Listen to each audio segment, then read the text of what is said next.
The following content contains adult language and humor that is not suitable for viewers under the age of 18. Viewer discretion is strongly advised. The views and opinions expressed during the following video content are those of the individual and may not reflect those of others.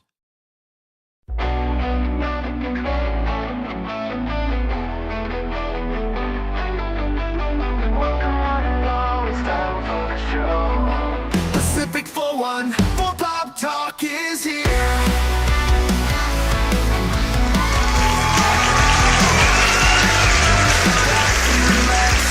Conversation. We got Baron, Orman Tagge, Cash Money 007, and even Mike too. Pop culture, entertainment, news and reviews. Discussions are had, opinions made from the panel to the chat. Everyone is welcome here. Reactions, watch parties, and special guests. We like to have a good time. Pacific414 Pop Talk is underway. Pull up a seat, we're inviting you to stay. Articles, collectibles, reviews, you say. Baron, Cash, and Mike bring the fun tonight. Now sit back, relax, enjoy the show. Don't forget to like or comment below. We almost forgot to share out the show. Pacific414 Pop Talk is one of a kind. It's true. It's true.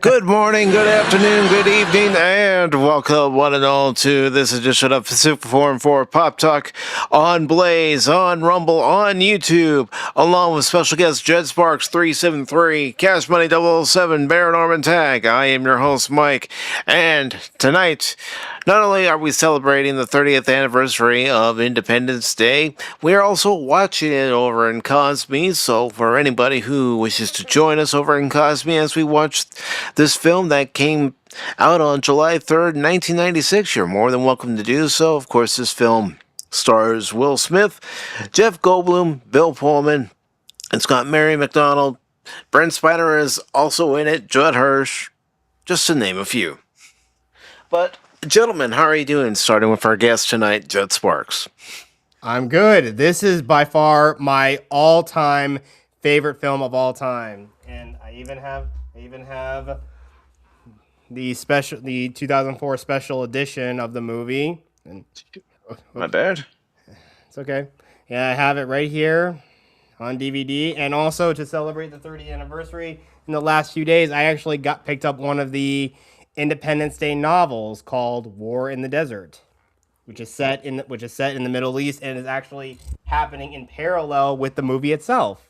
So yeah. Very cool, very cool. And, you know, that's the thing about a movie like this. They did release books that were related to what was happening in other events, while the main events that we saw on screen were happening. And you just brought up two examples right there, Jet. So, you know, what is it about this film that you really enjoy? Well, again, I mean, I have a massive love of aviation. I mean, my grandfather was in the Air Force. I've been to air shows. I mean, if anyone's seen my social media, I have a massive love. And of course, if you saw my avatar, I am a big, massive fan of the Blue Angel. I mean, you also see this poster of the F8 of the F-22 Raptor, and of course, I have a poster of the Blue Angels right next to me, and above that, I have the Thunderbirds, who are with the Air Force.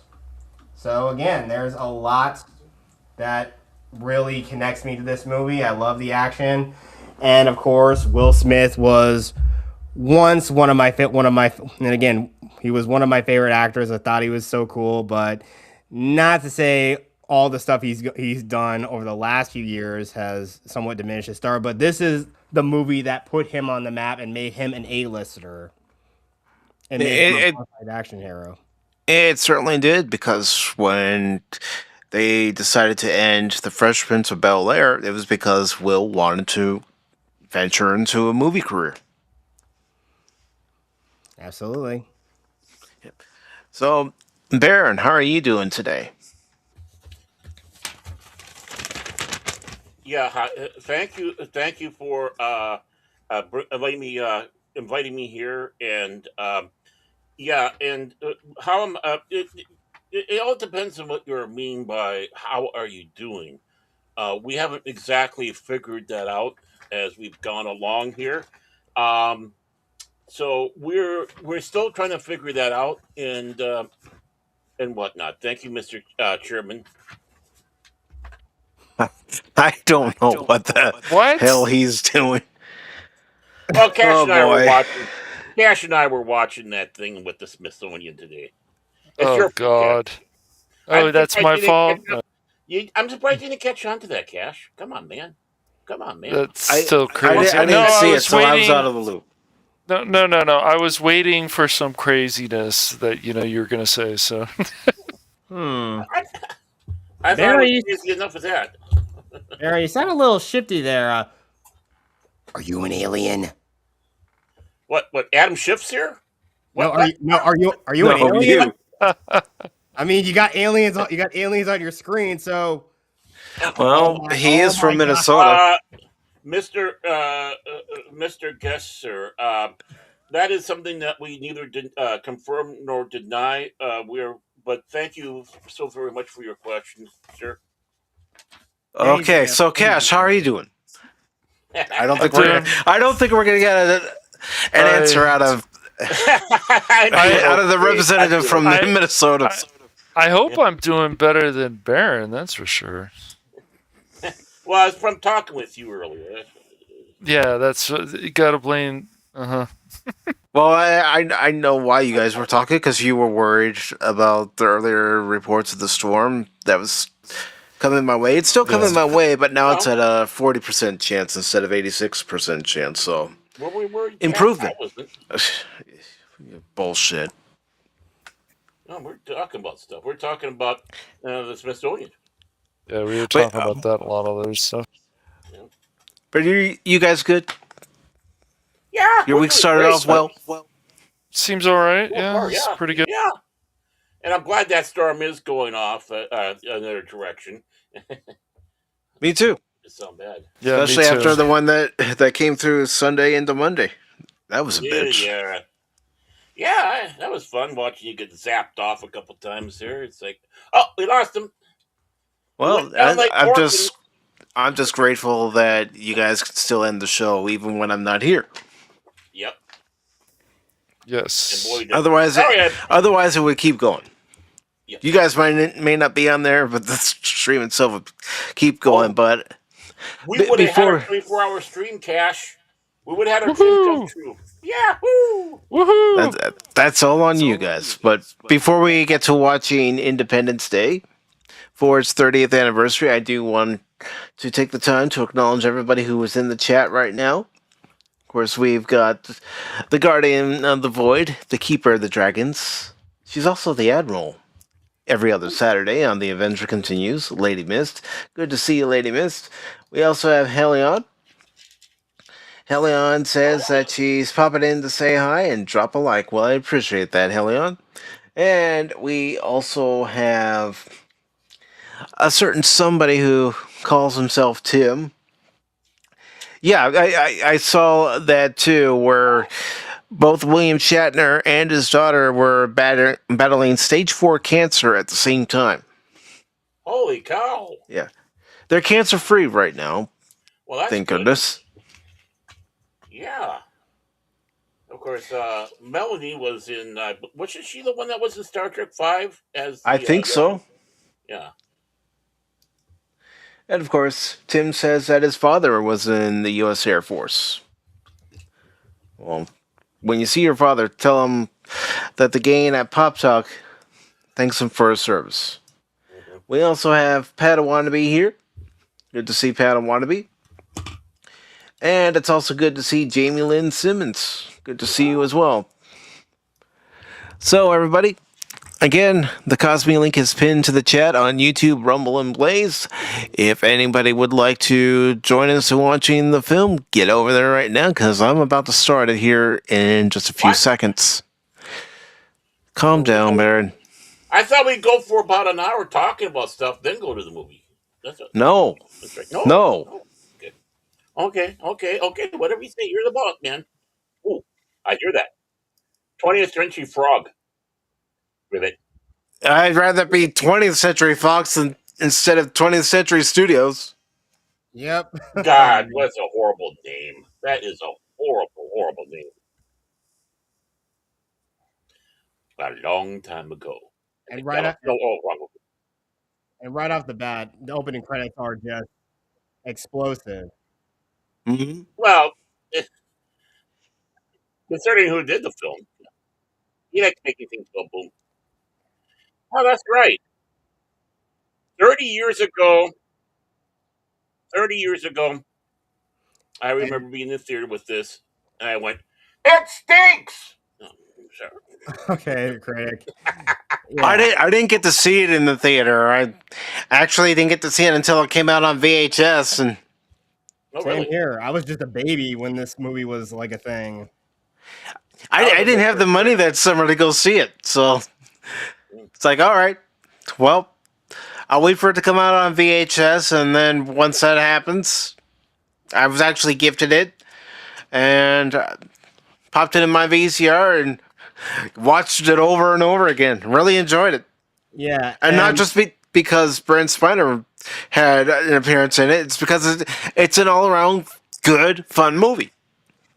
and right off the bat with this opening scene here, to build up the suspense of the aliens, I like that they also showed the um the plaque that they left on the moon and the transmission from Neil Armstrong reading it. Mhm. And the plaque itself is signed by all three of the Apollo 11 astronauts and even signed by President Nixon himself. Mm-hmm. Well, And you also got to love the seamless transition of both practical and digital effects here in every shot you're seeing so far, like it shadowing over the moon. Yeah, because you have to remember, by 1986, you were starting to see more CGI usage, but usually for that CGI usage, it was for distant shots of a ship. hey, wait a Yeah. moment. This is V. And I remember watching also, this in 1984. That's V. and also the mothership coming into view also was inspired by the opening shot of the first Star Wars movie. And Roland Emmerich, the director, actually said he drew a lot of inspiration from Star Wars, another Fox property that is now owned by Disney, unfortunately, and ruined. Well, also the visual effects, the models themselves too, were done by Industrial Light and Magic. Hmm. Well, everybody went to ILM. I mean, They were they the were studio very to go busy. to. Yeah.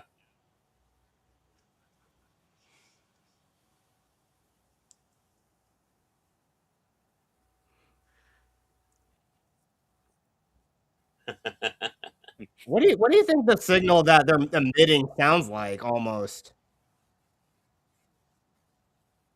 Might sound a little bit like Morse code. Yeah. Well, it doesn't really sound like Morse code. It sounds like, I don't know, like how there's like some sort of thing that every plant is emitting some sort of background signal. No, but I'm talking about what signals emanating from the ship itself. Because what you're hearing when he picks up the phone and the way it's going, it sounds like Morse code. Or a modem. Also, no one who watches the sky for a living probably didn't notice this ship until it was right at the moon. But it's probably implied that the aliens got here through black holes. Hmm. The Eugene Memorial. And we're introduced to Robert Loggia's General William Gray. And the thing to Mm-hmm. know about him is that he's with the Marines. Robert Loggia. Robert Loggia. He was a great actor. Yeah, he was. Showed up in a two-parter of DS9. Huh. Forgot about that.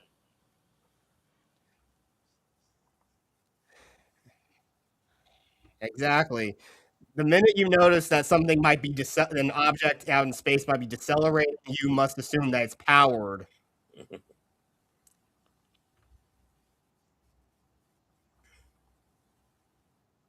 Secretary of War. Get it right. Lone Star. Lone Star. And President Roslin, too. Yes. Mary McDonnell, who would later appear in Battlestar Galactica. Oh, yeah. The Well, that's when remake. she was the president. Yeah. And also, we have a very young Mae Whitman, who would go on to voice Katara in Avatar: The Last Airbender. And if you're a Scott Pilgrim fan, Roxy Richter.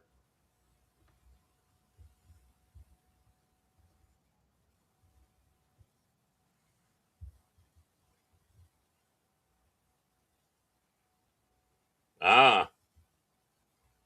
Oh, it's modern day politics. Mhm. Ah, yes. Oh, yeah, you can. Oh, I think you subtly hear what the alien signal in the TV broadcast too. I didn't notice that. Mhm. Yeah. That's why they have all those bad TV receptions. Because again, what we're gonna find out later. They obviously have powerful signals that they're sending out, but it's probably what they're doing immediately as they arrived.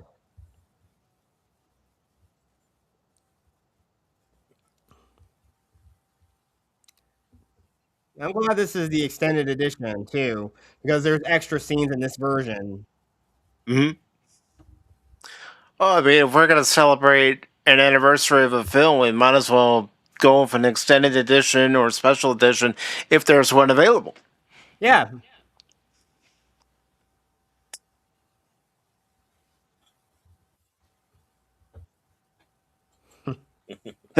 Tim, this Mummy prequel is weird. What?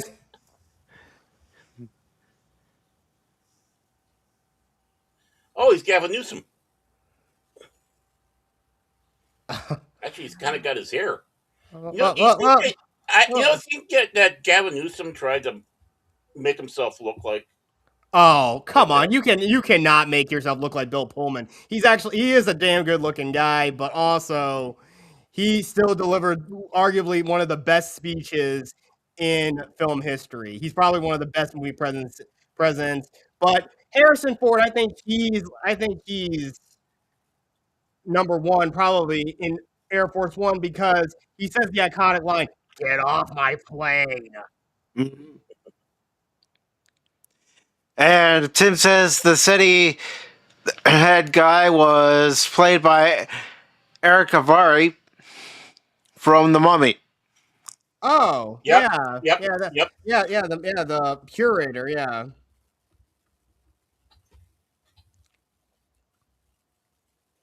And we get introduced to Judd Hirsch's Julius Levinson and his son David, played by Jeff Goldblum. And just to think, when he was younger, he drove a taxi. Oh, yeah, interesting. That's true. Jeff Goldblum. But he also got to bed Gina Davis as an actual alien in Earth Girls Are Easy, and he got to turn into a mutant fly, and he also had to outrun a T-Rex. Yeah, the thing is, this has everything to do with different characters and his portrayal of the two characters. I like him much more in Independence Day than I liked Jeff Goldblum in Jurassic Park when I first watched this movie. Checkmate. But you want to know something? I have never watched The Fly. Oh man, Never seen it. That movie. I'm sorry if you don't. I would recommend don't eat anything if you watch the movie. Don't eat anything before you watch it because you're probably going to lose your lunch. Now, I did live my life as a fly after I saw it. And also, we get introduced to his boss Marty, played by Harvey Feinstein. Yep. Yeah, who was also in Mrs. Doubtfire as Robin Williams' brother. Oh yeah, and also here's another interesting thing: you got Coke machines, but you have an entire Fruitopia machine and Arrowhead water. Mm-hmm. Everyone remember Fruitopia? Yep. Mhm. All Coke products. Gotta do that product placement. You know? I don't, wait, Fruitopia was a Coke company product. I believe so. Yeah. Yeah, it With was. water. Yeah. Why they discontinue it? Why did they come out with new Coke? That is the question of the millennium there. And we have the children of the next character that's going to be introduced in just a few seconds. And let's face it, Randy Quaid as Russell, I can't see anyone else as him. Oh yeah.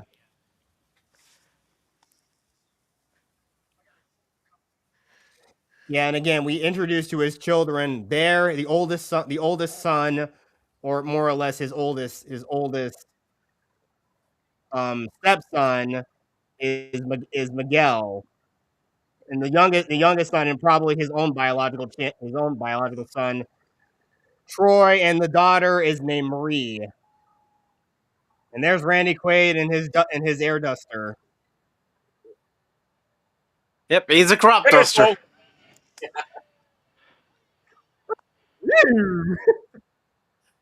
And he's probably drunk too. That's the only way to fly. Just like Harrison Ford. Except that's more high. Oh my god! Oh man, I remember that time he landed on the golf course. Oh man! Mm-hmm. And you can tell he's not respected by his son. Not only his son, but the entire town. Yeah, he's just a drunk, crazy crop duster who claims he got kidnapped by aliens. And animal probed. Yeah, And Tim says he's a Northwest pilot. Hey. and Now, look he's at the not drunk design enough. here He's on not the- drunk enough to have been a Northwest pilot. I knew on- many of those guys. Okay? No. Gotta look at the design of the city destroyers as we come to know them.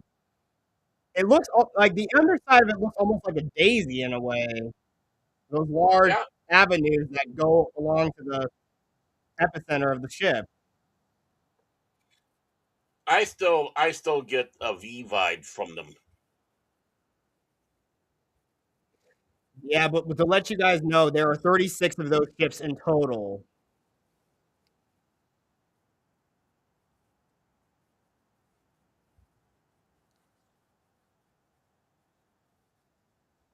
Ah.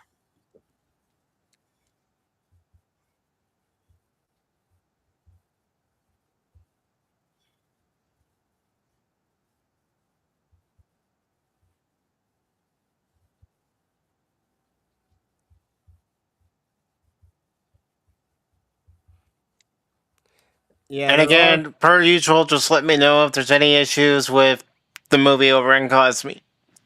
Mm-hmm. yeah, because I think there actually are like direct footage of some of the news reports you see on the television screens. One of them actually said it might be because of heavy sunspot activity or something. Shouldn't the one guy be sending John out? Really? I agree with that statement. This movie is more entertaining than Superman 2025. It's more entertaining than a lot of things we've gotten in the past 10 years. Yeah, but this is the movie that actually kicked off the modern movie blockbuster. True. I thought it was. But it was done right. Mm-hmm. Yeah. This scene is very interesting here.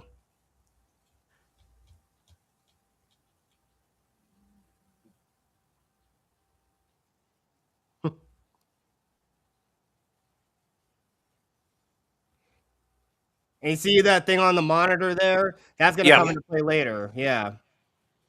Chekhov's gun.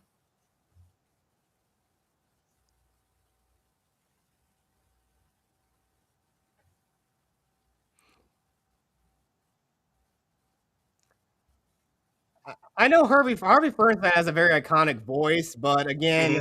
some people would assume he probably has throat cancer, but it's some sort of like disorder he has with his voice. I Hmm. think.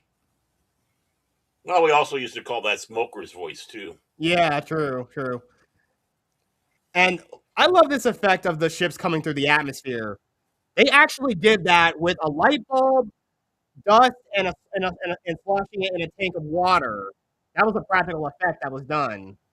Yeah, that's using practical effects, using what they have available to them. Oh yeah, How could we use this to create this effect? Hmm. Well, that's why let the guys who know this stuff work their magic.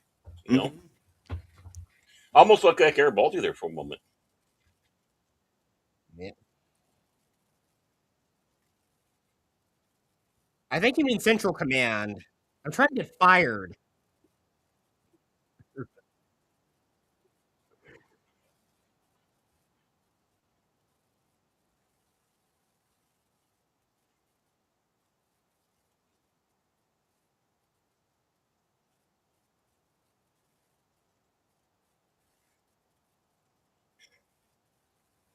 Remember TVs like that? Yep. Ah, RCA TVs. I wish I still had one of those so I could play Oh, an I wish N64 I on still it. had mine too. It was that TV lasted so long, and I was kind of forced to get rid of it. So Yeah, this is coming from Novosibirsk, Russia, and it's heading toward Moscow.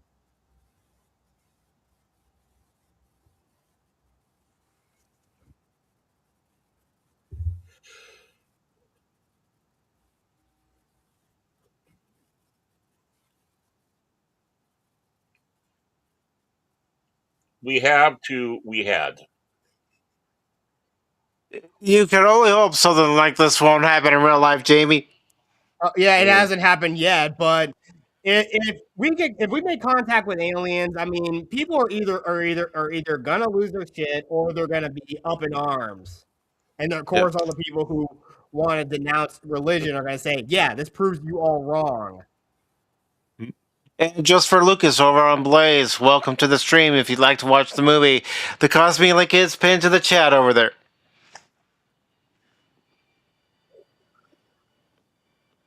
Yeah, Yeah, when we see we're coming toward a giant wall of fire, let's fly right into that wall of fire. What could go wrong? Oh right, all right, all right. We all burn up, right? if the aliens come, you'd probably turn on the news. You'll see me walking out there in my golf shorts, Oh Hawaiian yeah, shirt, yeah, a yeah. hat. Walk up to one of the aliens, go, "Hey, what kept you so long?" Do that little hand thing, fists, You, do the little fist thing and all that, and it's like you also got walk a off. pipe. You also smoking your pipe too.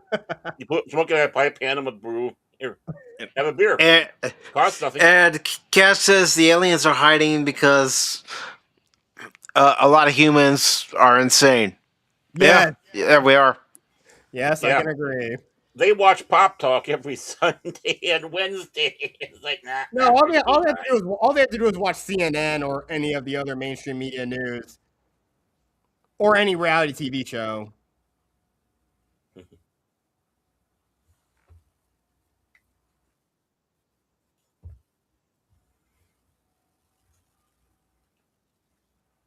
Then he's going to get it as Winnebago and call us Red Barf, and they're going to take care of it. He's going to use the shorts. Yeah, I mean they took out the Mega Maid. Yeah, yeah, or maybe they can call Lena Dunham actually to fly one of a ship at light speed and ram it right into the mothership. Mm.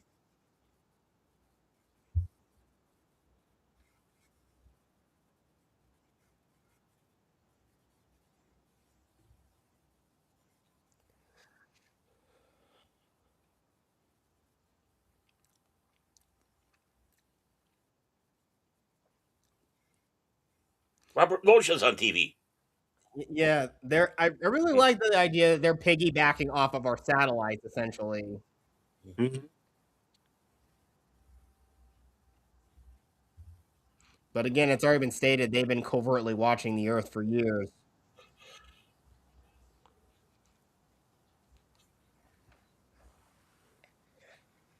And there's also one over Toronto in Canada, one and another one over Vancouver, and another one over Mexico City, and one in Havana. So basically, every major city of importance around the world had one of these ships. Exactly over, and most of them were and a good chunk of them were major capitals of a lot of countries. As we see later on, this is what's going to happen later. It's simultaneous around the world.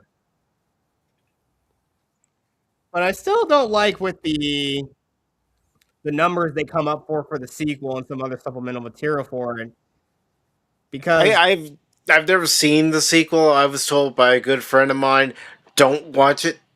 yeah, and I say don't. It's just it's too much. It's a bit of a slog to get through.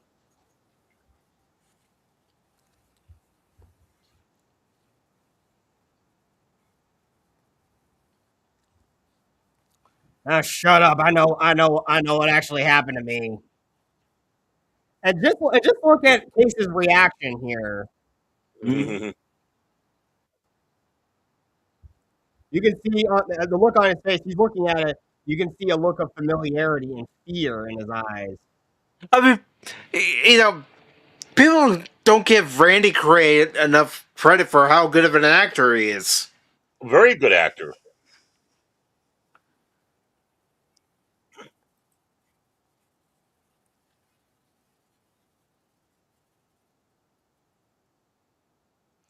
But also, again, this is in Imperial Valley, which the movie assumes that it's right outside LA, but Imperial Valley, California is closer to San Diego than it is Los Angeles. Mm-hmm.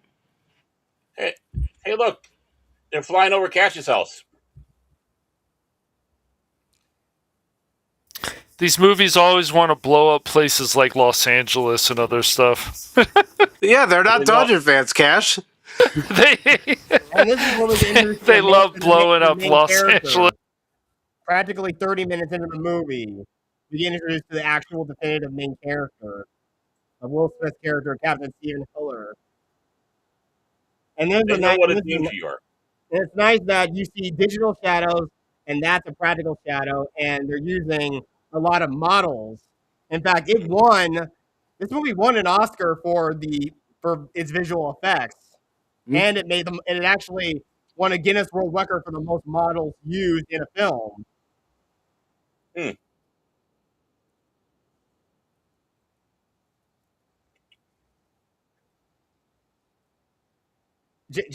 Jamie, wrong movie.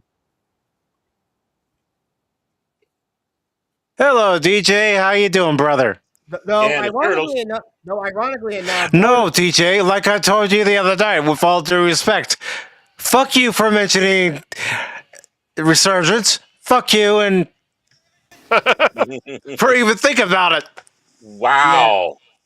yeah, but I don't think With all due respect. yeah, but I mean, Will Smith basically passed on the sequel for an equally not as good movie with Suicide Squad. But again, Jamie, you got the wrong movie there. But ironically, Mars Attacks actually premiered in Christmas of 1996 because they actually were going to be planning to release for the summer. So Warner Brothers held off and released it then. So nice to see the Twin Towers. Whoa, that's big. I know you're kidding. I know you're kidding, DJ. Big. I can't believe that thing's 15 miles wide or 25 kilometers if you're a commie. New York, New York.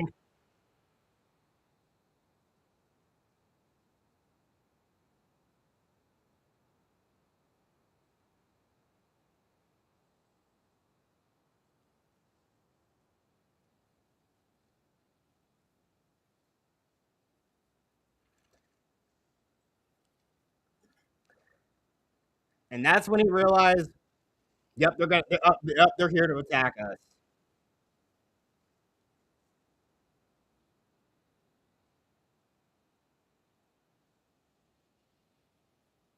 But it makes you wonder something. Hmm. What's that? How would the aliens of Independence Day, if they faced off against the Martians from Mars Attacks, who would win? I don't know. Hmm. I really don't know if there'd be a clear cut winner.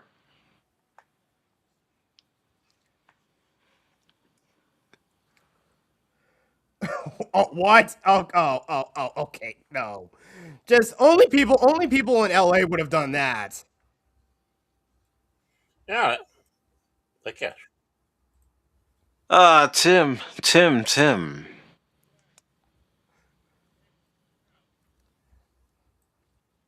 I don't know, these quakes. Oh, shaking, they running.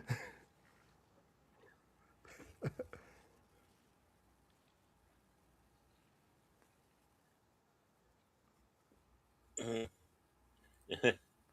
In a quake.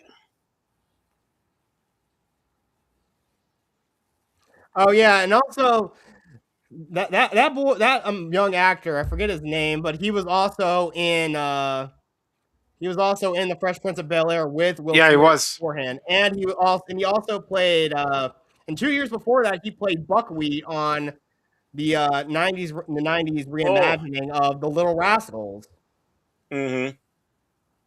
Ross Bentley, I think his name was.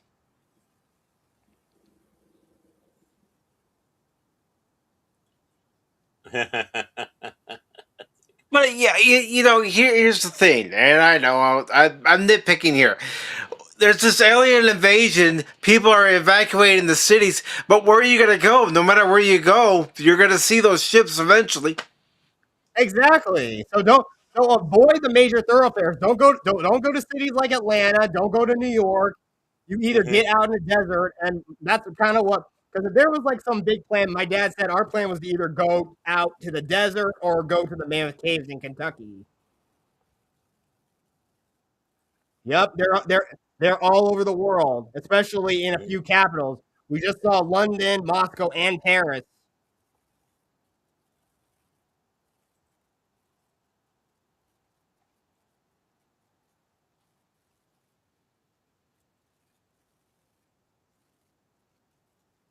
You just signed your mother's death warrant.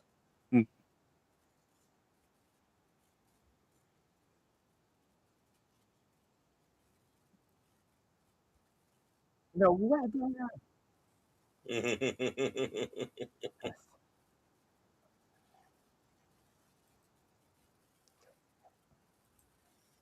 And there's another thing that conflicts with the sequel. What we're seeing there, it literally says on that one piece on one of those news broadcasts that they haven't that no, that none of the fight that none of them have been spotted in the southern hemisphere so far, and there's only 36 of them. And Tim says about the people evacuating, go to a place like Cleveland. Even the aliens won't go there. Yeah, I hear that they lock their doors as they fly by. Oh well, ironically enough, I think that's where they actually intercepted one of the ships in the United States at the end of the movie. I know I'm just getting some of the stuff that's like stated on the wiki. But even though, again, we disregard the sequel, but there's a lot of conflicting information we see from the film that doesn't translate well to the sequel.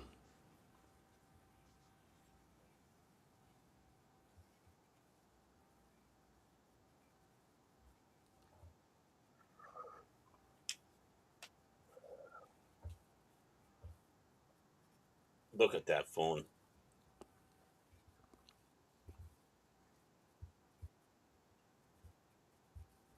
Yeah. So Tim, David's trying to warn him. yeah, Tim. I really think the aliens actually tried to get toward Cleveland, but I think that's that's where they intercepted them, or at least the remnants of the military intercepted them.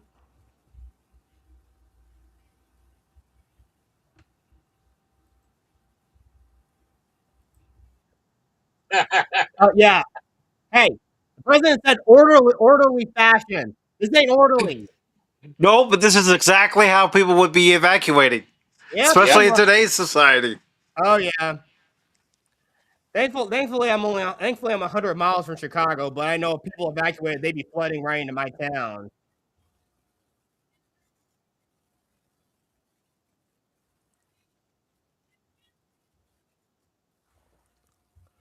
Oh, what episode? I don't remember. I don't remember seeing her in Fresh Prince. Yeah, she was on an episode as she was a blind date for Will, if I remember Oh. correctly. Oh, right, that one with the breath mints, right? Yes. And then she starts falling in love with Carlton. Oh. I still think the funniest one is where Jeffrey was on a date and they go to the club and he goes, "Hey, they're doing the lambada. That's the forbidden dance." He cuts in. He gets thrown out. Any of the characters in the first one getting thrown out is so funny to watch.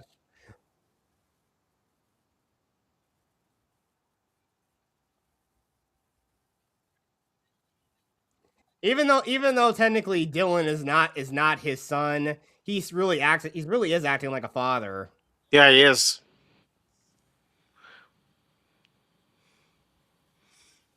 And Vivica A. Fox was all over the place for a while. She was. Yeah. Yeah, she was.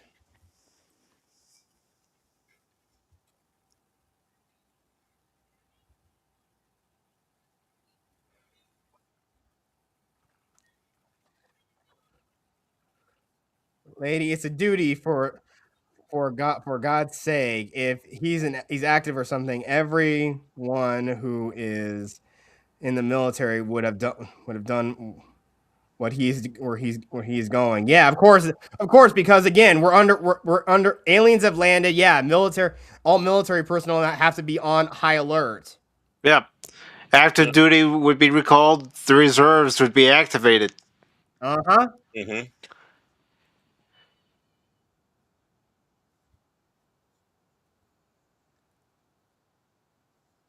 Yeah, lucky for David, he rides a bike everywhere. Voltage. What about the cops? And Cass mentions that Vivica was also on The Apprentice. Mm-hmm. Yeah, she was on the Celebrity Apprentice. Yep. Oh, of course, yeah. Anyone who's who's an old veteran probably would have wanted to go back into service, but the military probably wouldn't let them. I doubt that, but I know they needed a lot of old retired veterans in the final battle. Well, plus with all the chaos going on, it's like they don't have time to, Yeah, they're going to need every able-bodied person to pick up arms and help. And I don't know how the heck they managed to even get out. I mean, if they're trying to get out of New York, they'd be gridlocked getting out. Not only in New York, think about Los Angeles. If you think the freeways are bad now. well, that's where that's where you do some law breaking and you drive in the other lane because that's your escape. You use and here east and west, but you're going west. You're going to see that play out later on in a bit. It's a pretty funny scene coming up, Darren. Mm-hmm. Really watching them won't be there. And see, it tries to make it seem like the ship is that big. It's only 15 miles wide. I see what happened. Okay. Anyways. What happened? I probably had something else running that may bring in an echo, so that I didn't have before. All right. God, I'm so embarrassed. What Miguel's thinking. Mike Dodge, Mike Dodge, and Stoney Jackson, the most redneck names you could think of. Sexually, but there actually is a Fox 11 out in Los Angeles. Mm-hmm. Yep. Yeah, I'm sure they were promoting, part of the promotion for Mm-hmm. your station. Earth, you know what Oh, divergent do he's you? doing the last night on Earth thing. Uh, again, Miguel is a mature brother, but again, since his Mhm. father's a drunk, he has to step up and be the father. Well, plus his father's in the jail, so. Yeah, not See, anymore. there's Lone Stars Winnebago. hmm You're trying to tell me that Ben Solo took it over? No wonder Yeah. why it looks like This is much another. worse It there. actually cuts here, but this is good. This is another great scene.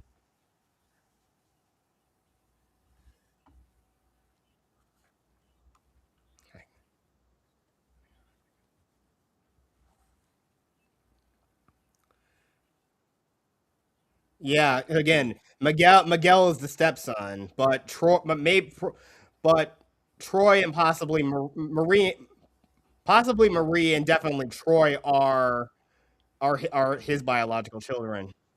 Mhm.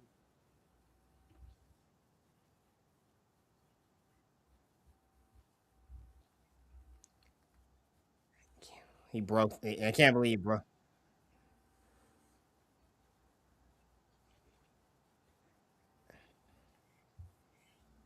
And the reason why he has the medicine is because he has a problem with his adrenal gland Mm. or his adrenal cortex. Cash, put that gun away. I didn't do it. Oh come on! Oh come on! Come on! Oh, this scene's also slightly funny here, but it's kind of crazy here. But it kind of it makes you wonder. It's something that's kind of implied. It makes you weirdly imply something here.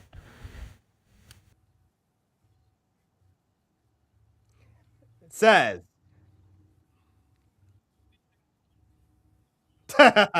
Mhm. Harry Connick Jr. as Jimmy Wilder. Yep. hmm He was also good in Memphis Belle. Yeah. Yeah, he's a great singer. Great singer, good actor. Yeah, but unfortunately, he was a flash in the pan. For some reason, Kiss some his serious career didn't, booty. really. I, bro, this is kind of implying something here. But yeah, I know modern people would have said this would have implied something. Yeah. Yeah, but they basically make a hey, don't ask, don't tell, right? Yep. Don't ask, don't tell joke. I love that. Because I was around back then. Yeah, yeah. Don't ask, don't tell. Yeehaw. That's right. I never inhaled. Yeah, and this is where we reveal what she does for a living. She's a stripper. No, no wonder why she came with baggage.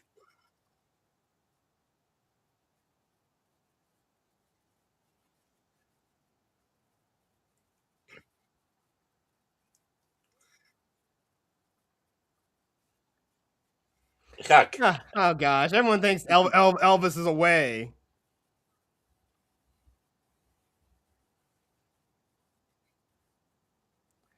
Julia Miranda, Entertainment Tonight. Yep. Yeah, but also her friend Tiffany, she's kind of hot, but she's also very stupid. yeah.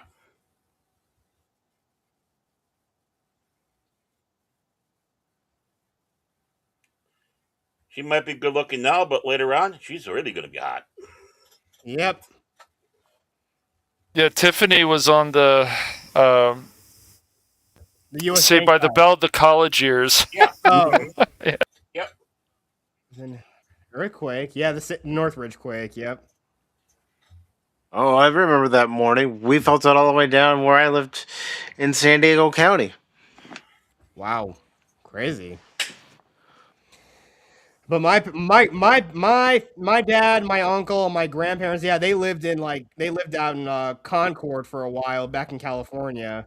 Okay. And my grandfather, he thankfully just got um across the Oakland Bay Bridge right before the quake started. He was lucky.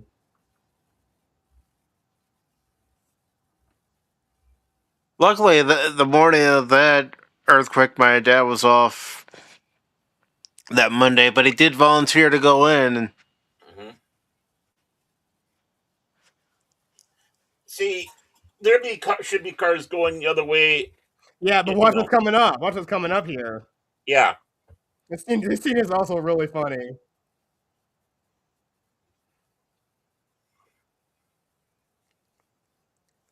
Oh, there we go. Here we go. Yep. Oh my god.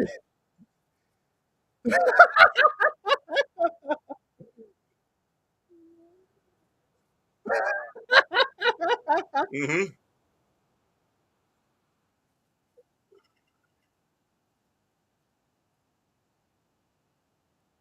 tells him to slow down. He's going faster. Well, Yeah, I he mean, drove a taxi. He knows how to do it. yeah, exactly. That's true. That's true. But again, Judd Hirsch, yeah, his character is an obvious Jewish stereotype. Some people say that most of his characters are stereotypes, Oh, but he plays it up. He plays yeah, it up. he does a really Yeah, good but job. you've got to remember, this is 1996. Yeah, everyone wasn't wasn't so politically correct and culturally like losing their crap over the most minor things. Well, and he's got a That was he's Evie got a, Mux. Wasn't my connection. That was Evie Mux. Yeah, hey, yeah. And the thing is this is Judd Hirsch. I mean, he's proud of being a Jew. You know, I Oh, mean, come on. but they would probably not even do that. Stream's still up for you guys? Movie's still going for you guys? no, it stopped. It's yeah, all it is frozen. It paused. It froze. Yeah. Yeah, me too. All right. Let me stop it and then we'll restart it. I want those top of the line cell phones they have in this movie. Yeah, I know one thing. Yeah, it's crazy. But also, again, the thing that Jeff Goldblum was using was a Mac PowerBook 5300, Yep. but it was discontinued literally a year after this movie came out because You guys see it now? Yep, see it. Affirmative. And they also, he looked up his Yes. wife's name, and apparently his wife is listed under his name, Levinson. So what do I know? Son, try it. So what do I know? Yeah, they wouldn't be anywhere near the White House. The White House would have been on lockdown. Yep. And you also got to know something that the light. Well, how long does it take to go from New York to Washington D.C.? Huh? How long does it take to go from New York City to D.C.?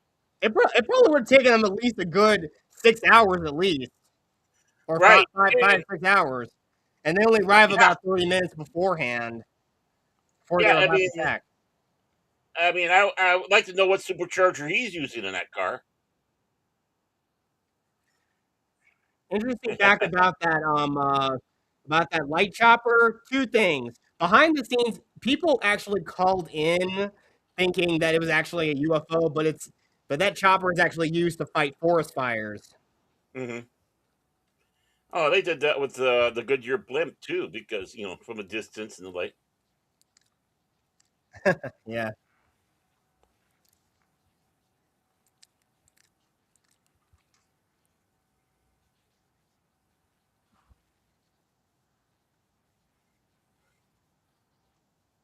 Or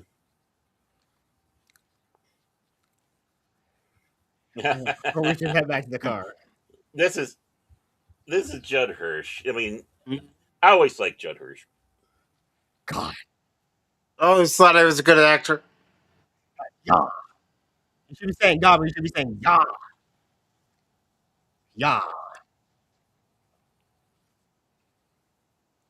Yeah, that giant tower is the most recognizable structure of the saucer itself. Mm-hmm. And the joke's on them. That's not where the bridge is. No, I don't know. I'm just kidding. That's just baseball players, singers. Not me.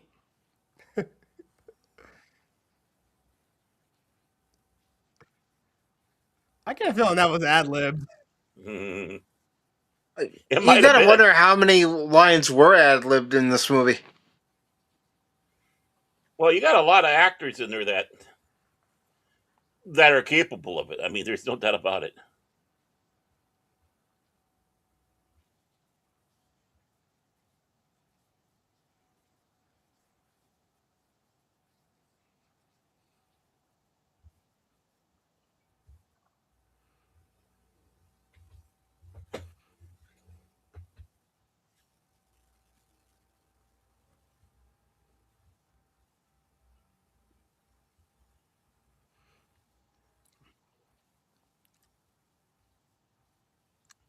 This makes a lot of sense.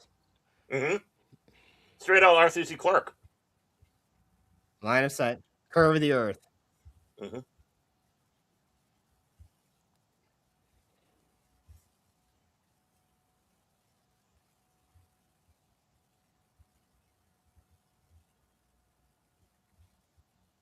And it's basic binary code. Hmm. Because that's the language of the universe. 1 and 2, mathematics. I mean 1 and 0. I mean, that's what I mean. Yeah, 1 and 0. 1 Zero and 2. I one knew what I zero was zero saying. one. Yep. Mhm.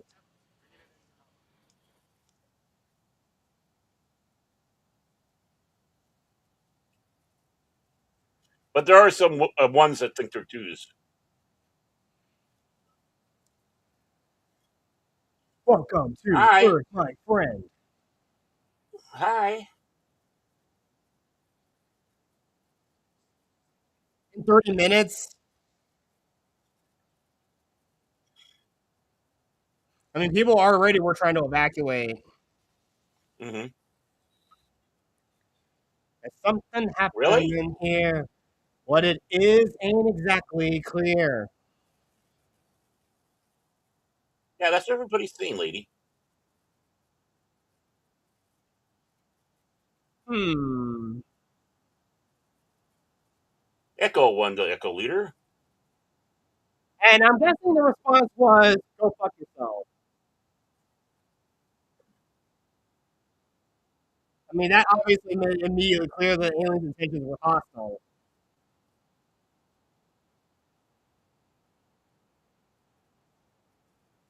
Tim says Hi. they are saying, take me to your leader. Mhm. No, they blew them up, so they said, yeah, go, yeah, die. Yeah, they're saying, die, puny humans. Mhm. Yeah. The answer was, go fuck yourselves. Mhm. Just like Dick Cheney being a Walmart greeter.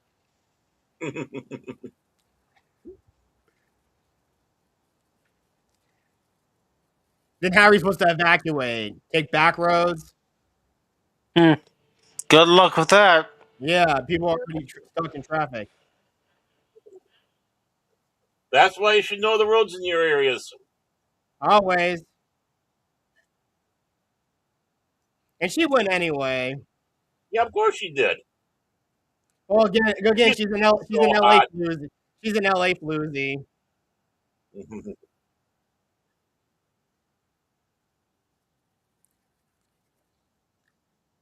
And Marty's is still in the city. Dr. Katz. Definitely a nod to the animated show. And and, and, Mm-hmm. and again, the first lady should have evacuated immediately. I don't know why she was even still there. Well, No! A party in here. Get lost, you pig buzzkills. guys, quit flying around. Tell them to get to move and get the hell out of there.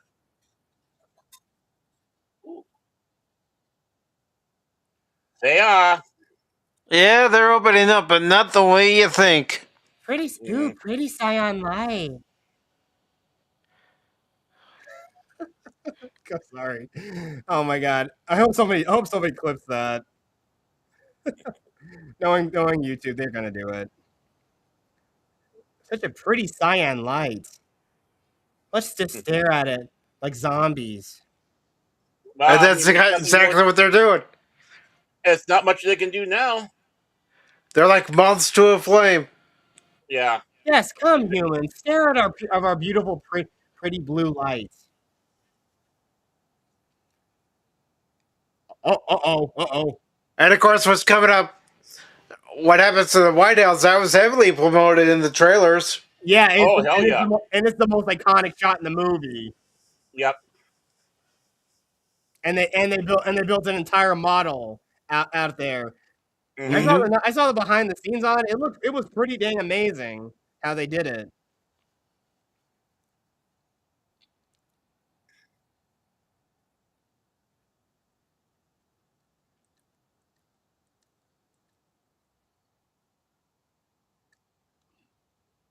Time's up. Appropriate thing to say. Mhm. And here we see the charging sequence. That first beam is the targeting laser, and then the hammer comes down. Yep. I hope at some point you realize you made wrong decisions in your life. Yeah, but they're all dead now. Yeah. Oh, and here's something interesting. That man in the building you see there, that is actually Volker Engel, the man who actually was the visual effects supervisor for the movie. That was that man was Volker Engel, who has worked with Roland Emmerich on a lot of his other movies. Okay. He's the one that actually designed all the models and did all the visual effects for the movie. And he's the man that probably accepted the Oscar. Mhm.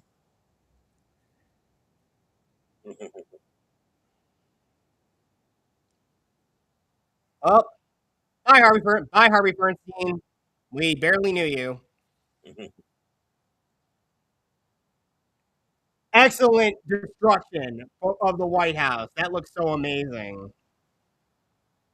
And they actually just they basically set off explosions, and they actually had the models tilted sideways and upside down, and the fire goes up toward them, and they just slowed down the footage.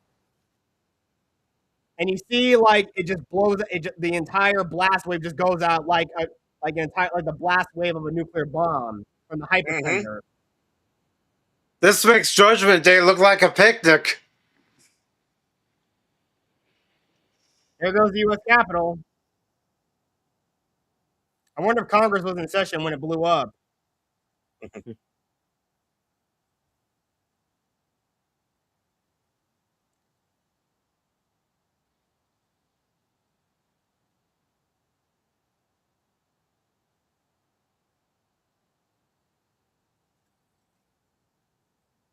Up and away. Yeah, they just barely escaped the destruction. But also because they have main character shields Mhm. or plot armor. I prefer to call it a main character shield. Yeah.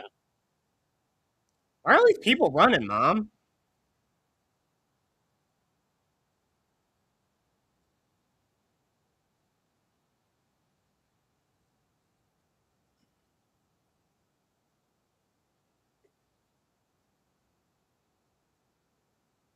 And when you see the fire, that's when he starts screaming.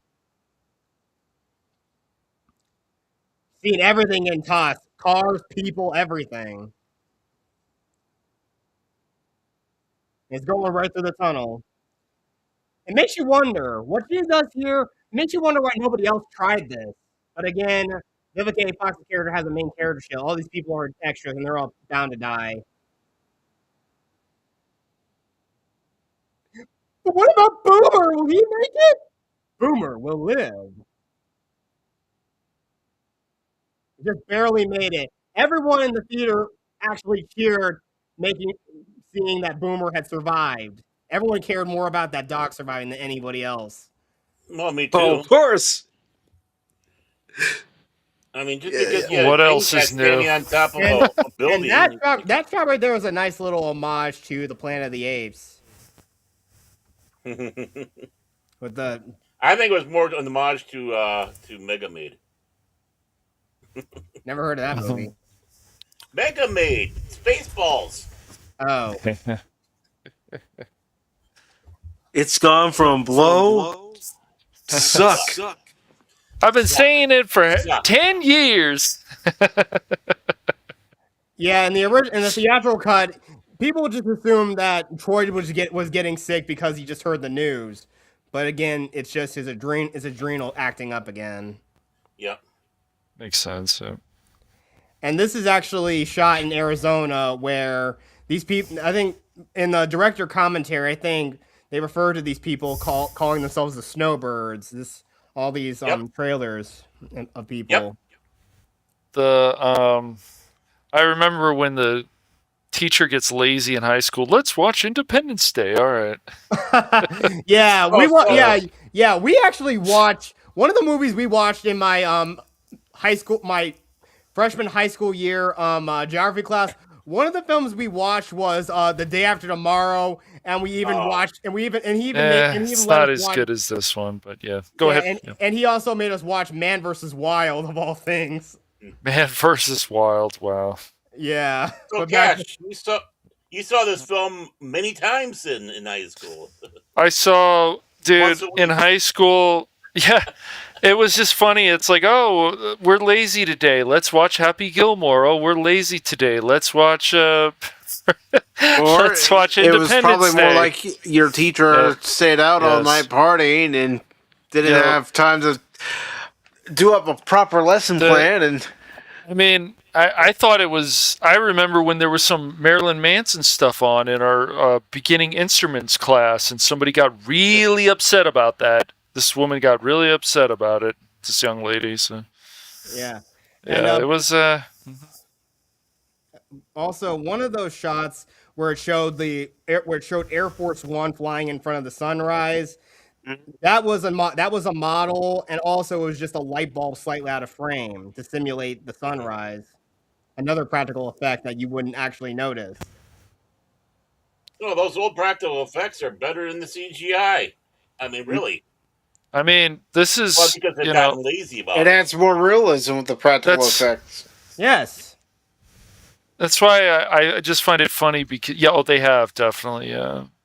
But I just find it funny because this was around, this 10-year period around the 90s and stuff, even into the early 2000s. There was always excitement going on. And when they had summer blockbusters, they meant it. There was actual summer blockbusters. Oh, like yeah. this. It was nice. Passing out cigars. I like that. And even this kind of humor today, there were people nowadays who say, I don't like this. This is offensive. And of course, that actor right there, he was the father in Life Goes On. He was also really good actor. Episode of Deep Space Nine, the same episode as the General. Not surprised. Hey, we're doing a movie about aliens. Hire the Star Trek actors. That's right. Get used to it. Oh yeah. Yeah. Yeah. It's. Yeah. I got a cigar. You're always talking about the fat lady. Hey, No worries, brother. I got. Stevie, I got the need for speed. I got a Monica Lewinsky special cigar. Heyo. A scene coming up here, you wouldn't be able to do again because it was Harry Connick Jr. doing it. Right. Yep. Man, we could talk for days about how much better movies like this were back in the day. Mm-hmm. It's true. I've melted to it. I've melted to it. Hey, those are Vipers. Well, even stuff on streaming, it's like, all right, guys, like let's bring out the all right,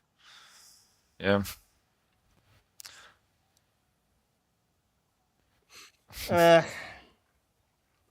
I honestly do not care about the new Avengers movie. I just don't care. There hasn't been any proper build up for it, and bringing back the actors that they pretty much said is either gonna die, and they died, Yeah. or the actor went back to the past. At least their character did, because they weren't going to be a part of the Marvel universe anymore. It speaks desperation if you're bringing them back without any real explanation, and you have to wait for the movie to find out any explanation, or you have to watch a Disney Plus show. Mm-hmm. I hate doing homework. I hear that. That Robert Downey Jr. is actually going to have 2 roles in the upcoming film: Doctor Doom, and he's going to be playing Black Panther after someone saw him in Tropic Thunder. Oh God! Wait, I thought that was Ryan. I thought that was Ryan Gosling, man. What the heck? Look at the size of that thing. It's like assaulting the Death Star. And notice how when they were showing the missiles firing, they used the same angles as they used in Top Gun. Oh yeah. And this is where we first noticed the energy shield. But yeah, we never. I don't think we ever got a better disaster movie than this. I mean, this actually had a good plot. You had good acting. You had patriotism. Oh yeah. The Day After Tomorrow, Emmerich, who did that one too, and some of these. I'm pretty sure he did that one. I can't. Yeah, he did do it. Yeah, he did these other disaster movies. I think he did 2012 or something too. It just wasn't. Moonfall. Yeah, they're not as good. They're just not as good. None of this. And before that, he also worked. He also did. He also did Stargate, which also went on to be a franchise, and of course, you also have Universal Soldier. Yeah. I just feel like also these situations are more realistic too. So, especially when you're fighting actual aliens. Yeah, and this is really cool.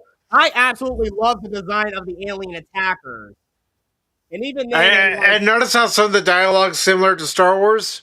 Yeah. Yep. Good point. Yes. Mm-hmm. Not shoot that green crap at me. Yes.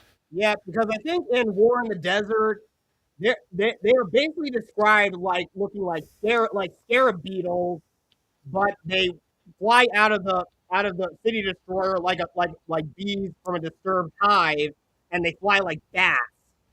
Yep. It's a perfect way to describe them, because it looks like a scarab beetle. And when we see the design of the aliens, well, I'm gonna bring some. You're gonna understand something interesting else about them. BRB. Okay. All right.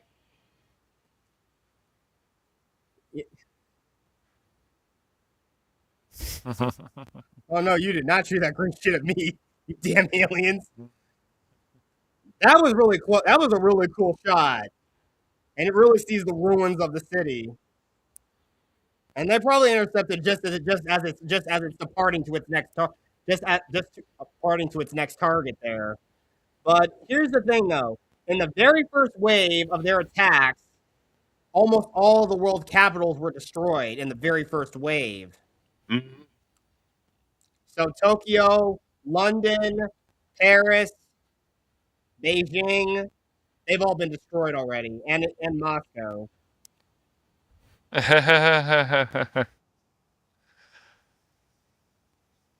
Just again, attackers just look so freaking cool. They feel like alien fighters. Yeah, don't do anything stupid. You know me. Nope, this is me. That's right. Those are you, Jimmy. Should have listened to your friend, Jimmy. Jimmy. You shouldn't have tried something, Jimmy, but it's all right. Oh my God! We killed Jimmy! You bastard! And this is another part of the aliens' thorough planning of their invasion. Once they know they sent fighters against them, they're gonna go and attack military installations and conduct air raids against them. That's very thorough of them. And the best part is they just replay different shots from different angles multiple times to really sell the destruction. There's a lot of minimalism here. Hey, put on Battlestar Galactica. That guy got fried at Ground Marine. Oh man, the canyon chase. This is so cool. I just love the heroic music too. Also, we need to get back to aliens that look cool. This movie has cool looking aliens, in my opinion. Yeah, I mean they're iconic because they're so basic.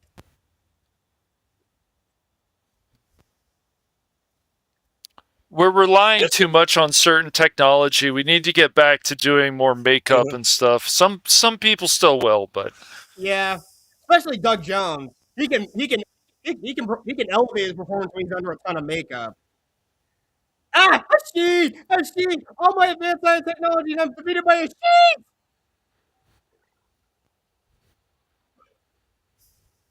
You just got Will Smith.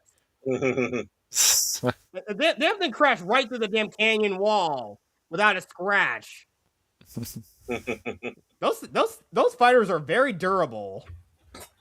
So are their shields. Oh, his legs would be broken landing like that. Yes. yeah, people have talked about that before. Yeah, I think his legs definitely would be broken. I don't. Yeah, tuck and roll. Dang right, Jamie. Dude. The scene's coming up. Oh, I know we can make. I know nowadays, given what's happened with Will Smith, we can easily make a joke about this scene. Yeah. I don't think he should have ever brought Fresh Prince of Bel-Air. I think that's disrespectful, especially to people who have passed away who worked on that show. So. No. It's something funnier. There's some things Will Smith has done recently that makes me roll my eyes, but Yes, but Well, that's what happens when you marry a psycho. yeah. oh yeah, like that to was look a at the bad arrow, look at decision, man. Unfortunately, yeah.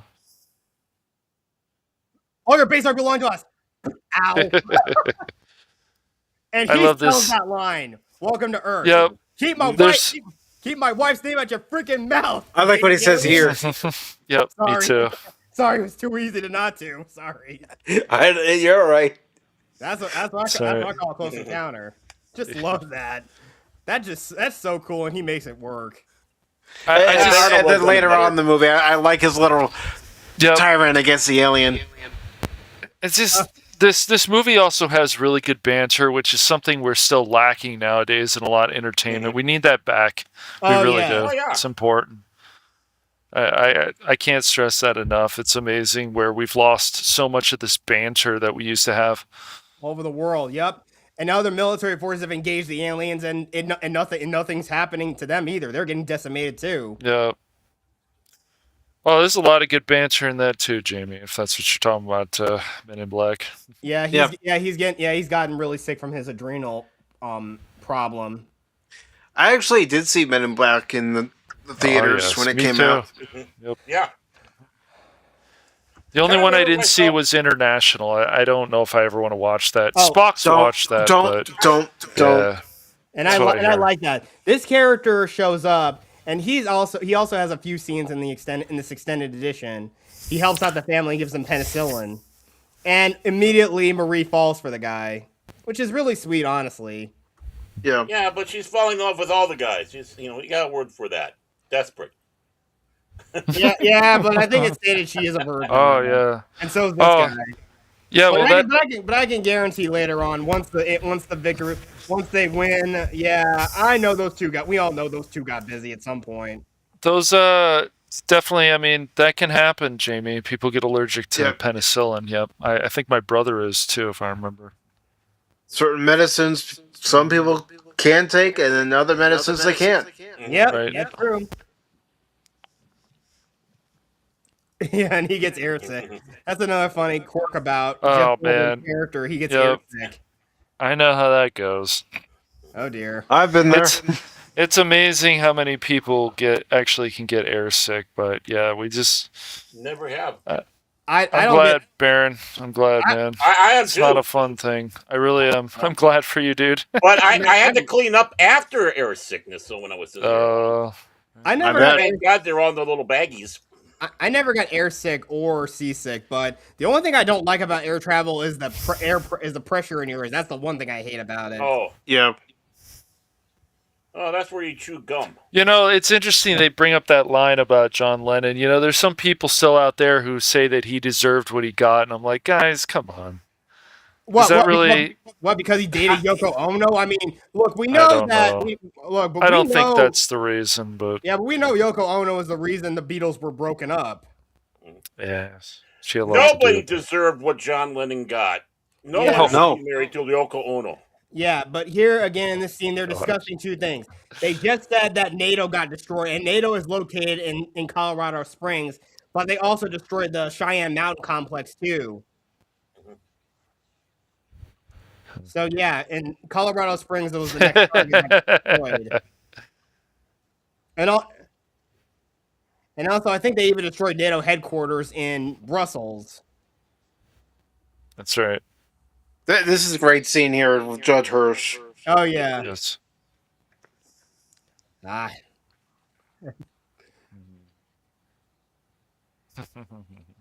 Oh, and here's another interesting tidbit coming up here.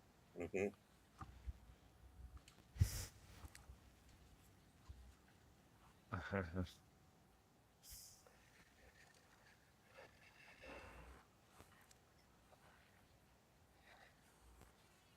And again, the military was behind the movie all the way until they brought up Area 51 in the script. They said, nope, out, nope, get it, we're out of here, bye.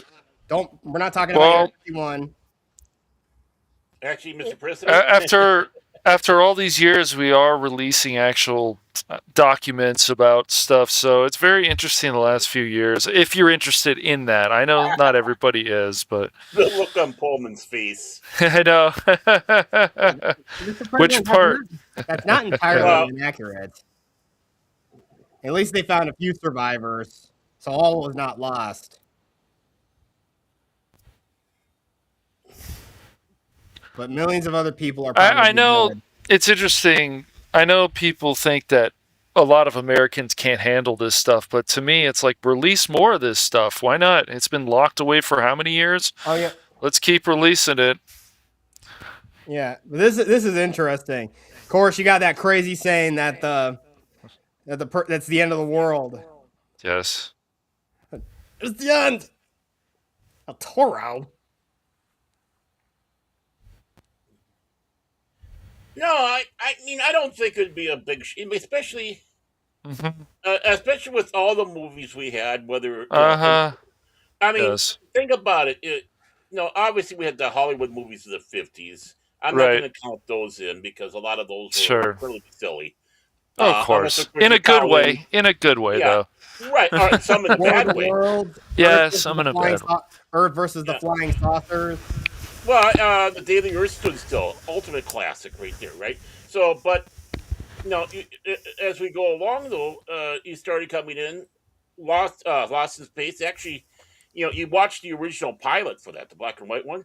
That's just pure sci-fi gold. It's like, why can't you have kept on going that way instead of going silly into the Great Vegetable War? Yeah. But it starts picking up with Star Trek. Right. Yep. But I like what's happening here Yeah. with Yeah. Steven. I always have.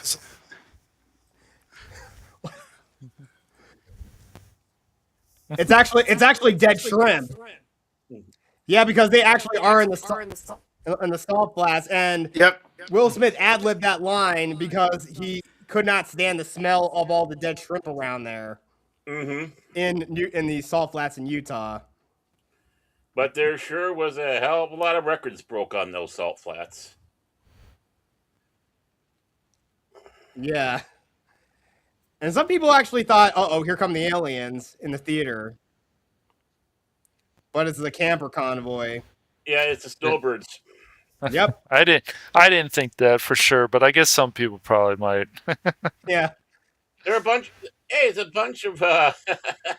from Spaceballs. Yes. Russell has his plane. Yeah. Yep. And here's the thing, though. Most people think, in a situation like this, there would be people. They would not even let any civilians into a military base.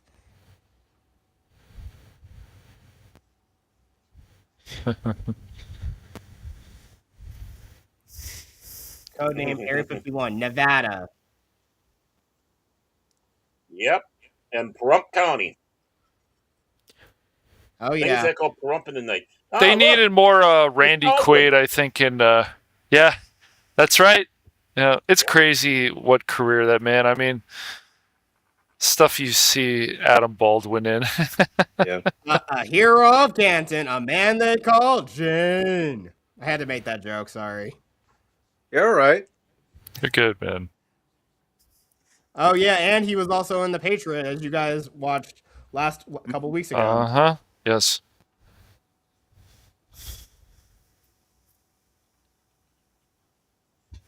And I also recently watched Backdraft, which also starred his brother, Good movie. Gosh, I haven't seen that in years. William Baldwin. It's currently on Prime right now, I think. Nice.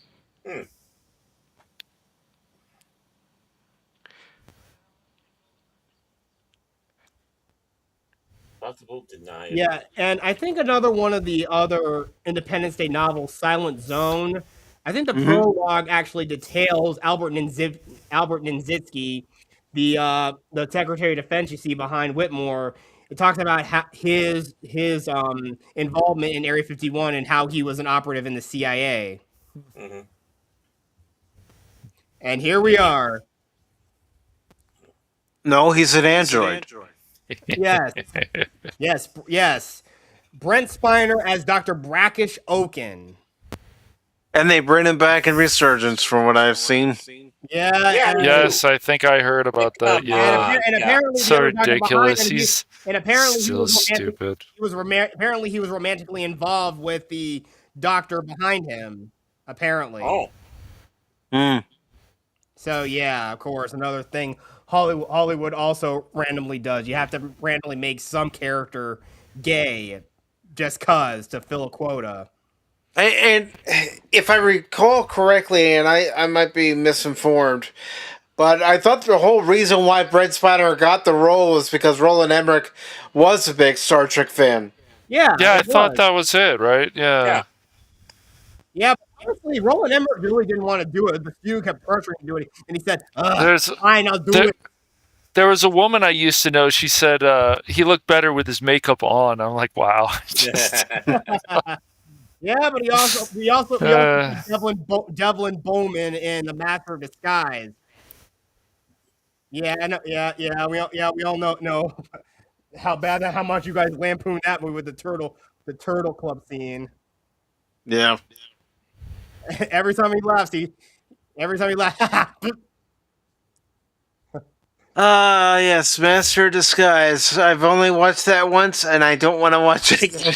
But it makes a good joke for one of your clips, though. Turtle Yeah, club. But I was gonna say, is it too turtly for you, Mike? Isn't that turtly enough for the Turtle Club? Nah.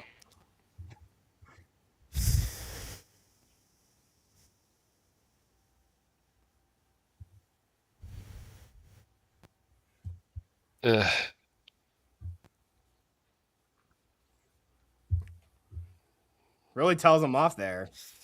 As he should be you told don't off. blame him. Yeah.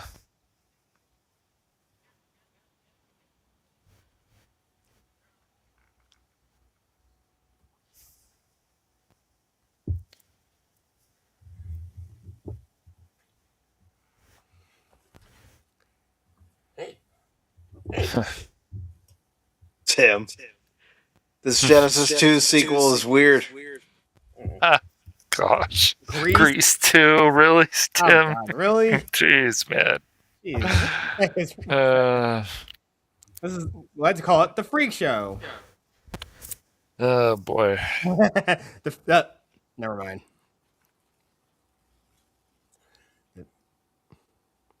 Yeah. Freak Show. Yeah, and also Silent Zone also talks about Dr. Oaken's involvement in Area 51 as well. He's also a bit of a key player in one of the novels as well. Was he?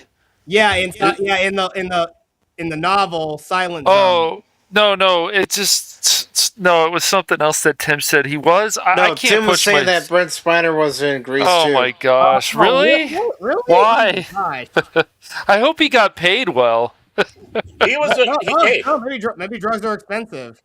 He was a new actor then. Yeah. That's Oh. that's well, like I said, you take the roles that are given to you. So if you get it,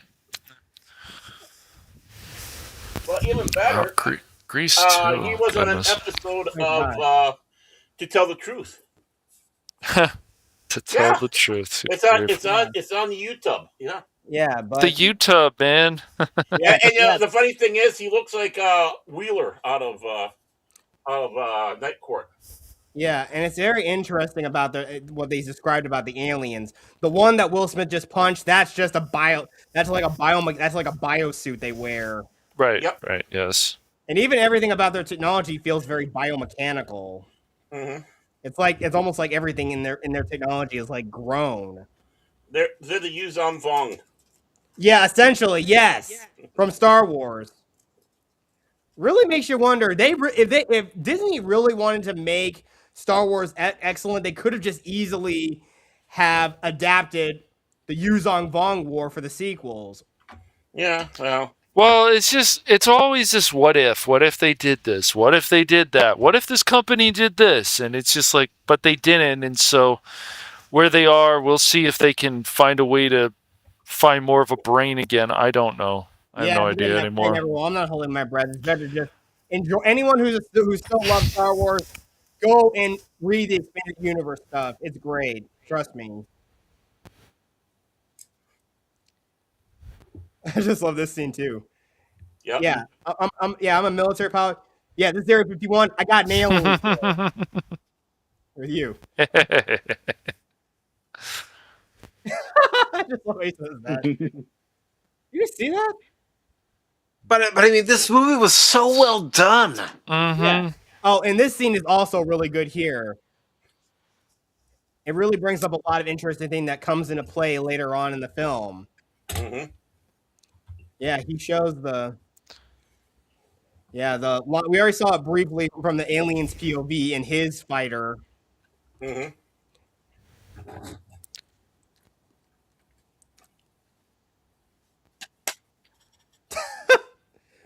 Was connected. To the Well, it engine. was. Yeah. What? Okay. Yeah, that's alien. That's some alien binary code that they're using there. And again, No, it's the Matrix. yeah, the thing is, David captured a soundbite of that binary, and that's probably why he was able to code the virus later on in the film. Hmm.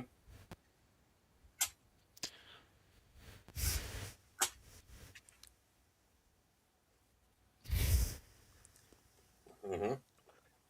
See, and that's why they're piggybacking off our satellites.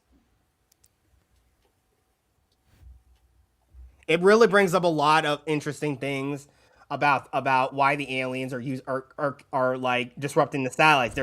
They were connecting to them so they can coordinate their evasion. Hmm.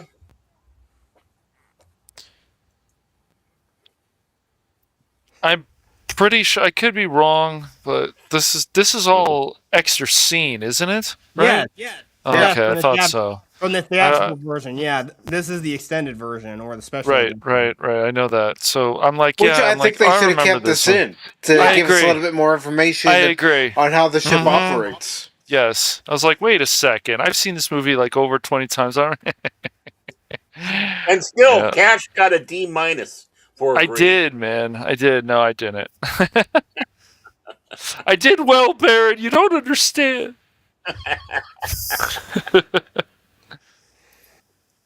And the whole thing with Troy gets paid off in this scene too.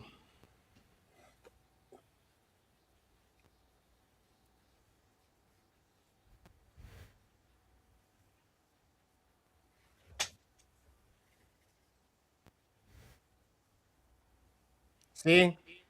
Mm-hmm. I'm surprised they didn't shoot Case on sight with him doing this. Maybe with everything that's going on, Yeah. Hmm. Yeah, but that's the least of their worries. yeah, that's true. Yeah, the rabbit's out of the hat. Hey, it's a weasel.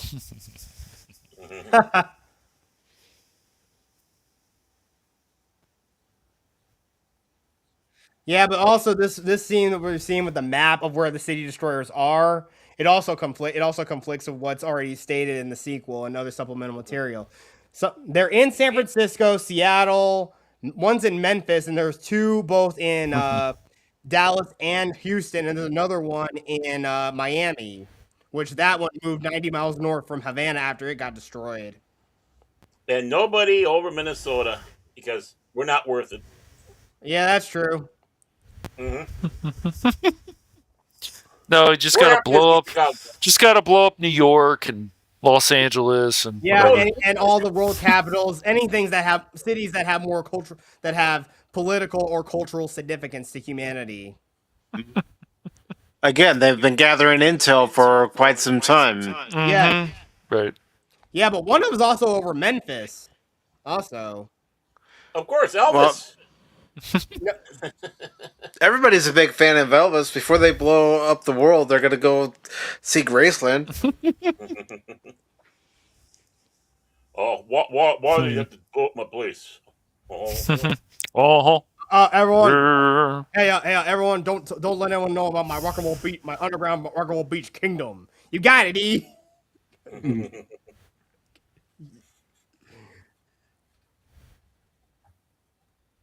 And now Steven's devastated about the nuke.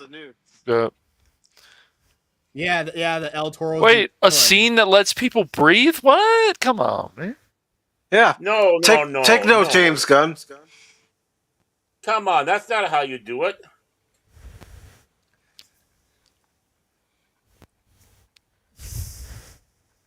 Welcome to Masas El Toro. And the thing is they don't understand. Wow. Yeah, but I think as of late, like El Toro has been decommissioned. I think. Well, it's really the McGee Commission there. But the slow moments, though, they don't realize are great moments to. You're taking a breath, but it's still telling the story. And letting you soak things in. That's right. And they just don't realize it. It's like, no, we can't slow it down. No, they don't. Like I said, even what happened in Superman 2025, it's like they just don't. Even when a character dies or somebody that Superman's supposedly supposed to know so well, and he goes, "No," it just seems so fake. Yeah, it's like, so ridiculous. Oh God! Who was that guy again? I don't know. He was the falafel man. That's what they told us in the freaking movie. The falafel man. Where am I going to get my falafels? Yeah. Falafel man. I'm sorry. Yeah, she's really proud that she's a stripper. People admire her titas. Well, you know, she's comfortable with her job. She figures it provides the money to pay the bills. Yeah, that's true. But if this was set in modern times, she probably would have been an OnlyFans model. Sorry, I'm sorry I brought that up. No, don't worry about it. No, we just don't need more people. We don't need more people subscribing to that site. Yeah, again, you gotta like the design of the biosuit that the alien wears. That it hides the smaller one. They're actually very small and fragile.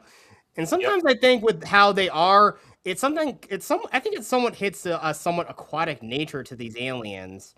Even though in War in the Desert, they're also described as looking like crawdads. Well, they're saying they were needing to keep it with saline and moisturized. So yeah, just like Lady Cassandra in Doctor Who, moisturize me. Ugh, that thing must smell like dead shrimp.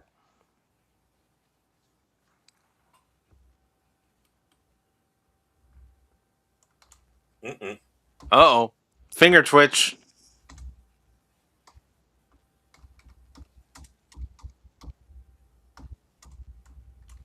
The arm is moving.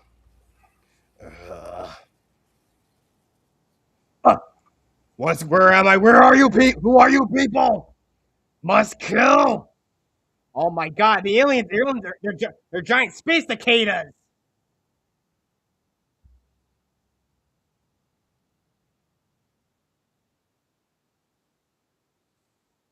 Humans, you capture me, I would kill you. Please don't fail me now. Nope, too late. You're locked in. Die, humans. Die, humans. Oh, they're dead. Come on, Will Smith knocked it out. One of you couldn't do that? Well, see, the problem is Brent Spiner doesn't have the strength he has as Data. Yeah, exactly. But also, it's really creepy what we're gonna see here. Mm. We basically serve as a mouthpiece because they're telepathic. I No, mean, I would think.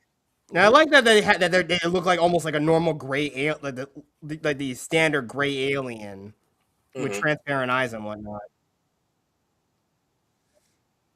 Release me.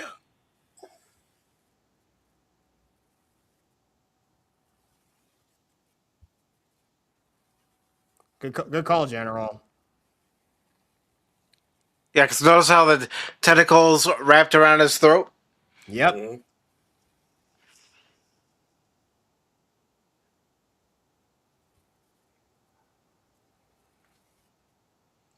And it walks on two toes. I See, tried to do that. Well, yeah. Yeah. hey, you It can wouldn't see work out. yeah, just look how tiny the actual alien inside is. But there's millions of them.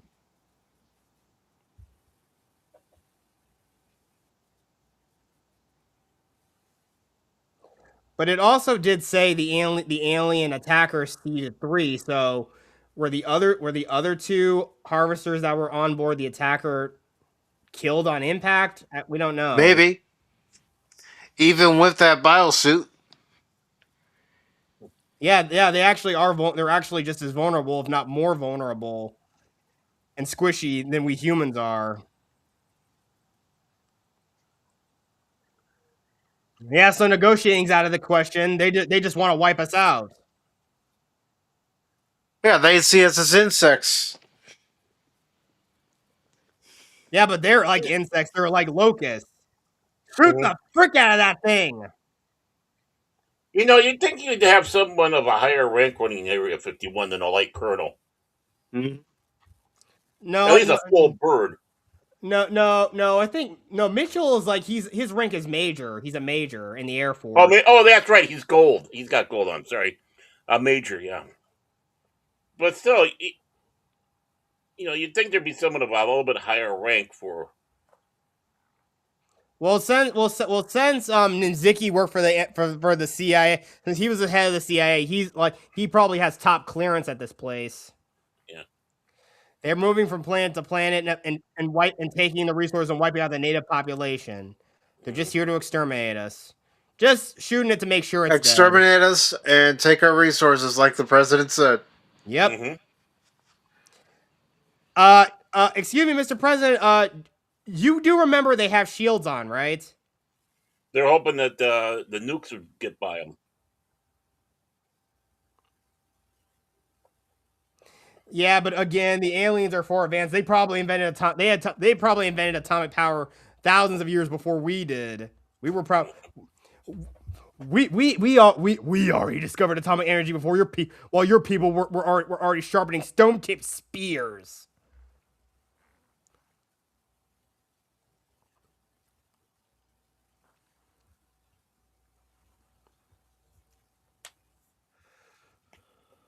Queer. What kind is that? It's not I don't know what kind of drink that is. Might be straight up vodka. No, it's like yellow. Might be tequila. Might be whiskey too. Looks like it might be tequila. Oh. Mm-hmm. Okay. I don't know. I don't drink a lot of alcohol.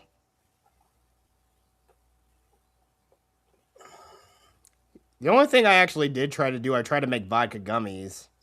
Mm. How did that turn out? Well, I ate too many of them and I got sick from it. So yeah, that's one New Year's. That's a New Year's Eve I'm not gonna forget.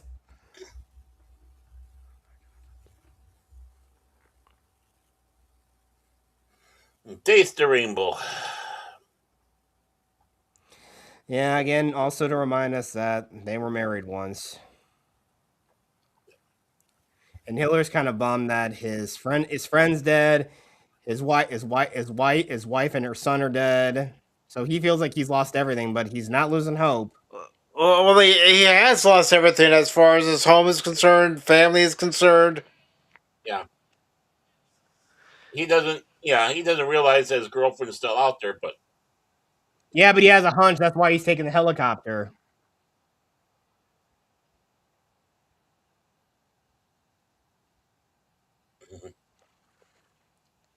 I mean, I know he's I know he's a Marine fighter pilot, but I didn't know he was. I didn't know he was chopper certified too. Well, who's to say he didn't fly Hueys before he started Right, it's true. training to? Yeah. And we got the B-2 Spirits. But here's something that's interesting when you look at the map. All the bombers are going to intercept.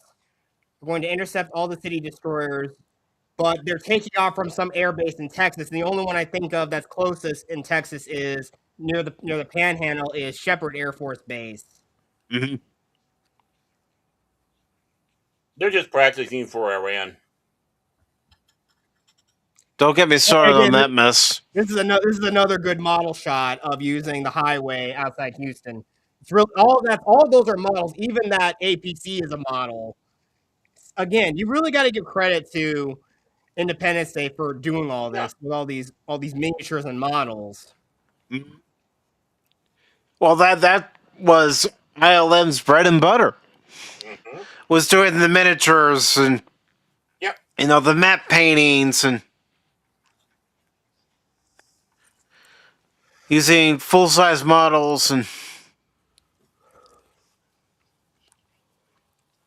he's hesitating because he doesn't know if it's going to work. Yeah, that's true.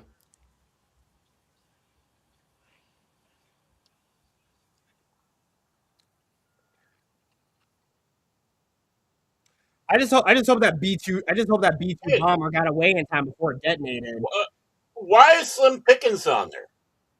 Yeah, but also they should have also dropped the bomb on top of the ship itself instead of just firing straight at it.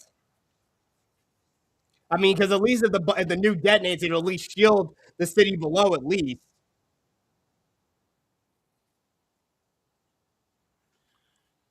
It's a hit, but is it destroyed? You hear that? Cash is going USA. USA.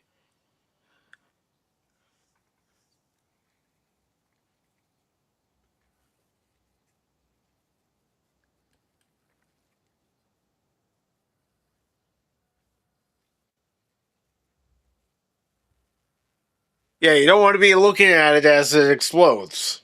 Otherwise, you're going to be blind. Mm-hmm. Yep. Don't celebrate too early. Yeah.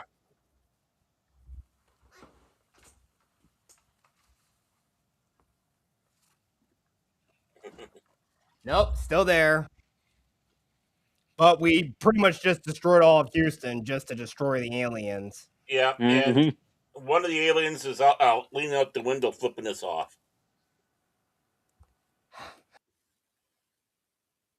Nuclear weapons. How primitive. Especially against their shielding. See, Gene Roddenberry lied to us. Yeah, and I mean, having energy shields makes sense because traveling between the stars would require such protection. Because if it's something the size of a dust pit hits you and you're moving at the speed of light, it would impact at the same force as a nuclear weapon. Mm-hmm. But the First Lady is slowly dying because, well, she has internal bleeding. Mm-hmm. Because of the helicopter crash. Yep, and she was there. And she was there for several hours until she was found.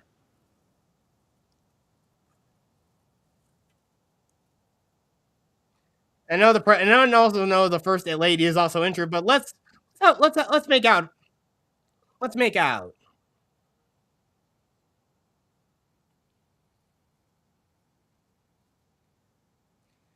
How do you know Reunited. she was there? Just a hunch. Butterfly.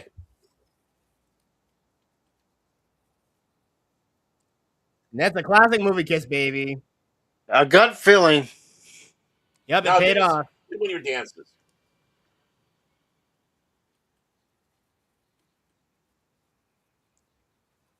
Got a pocket full of ones. Start dancing.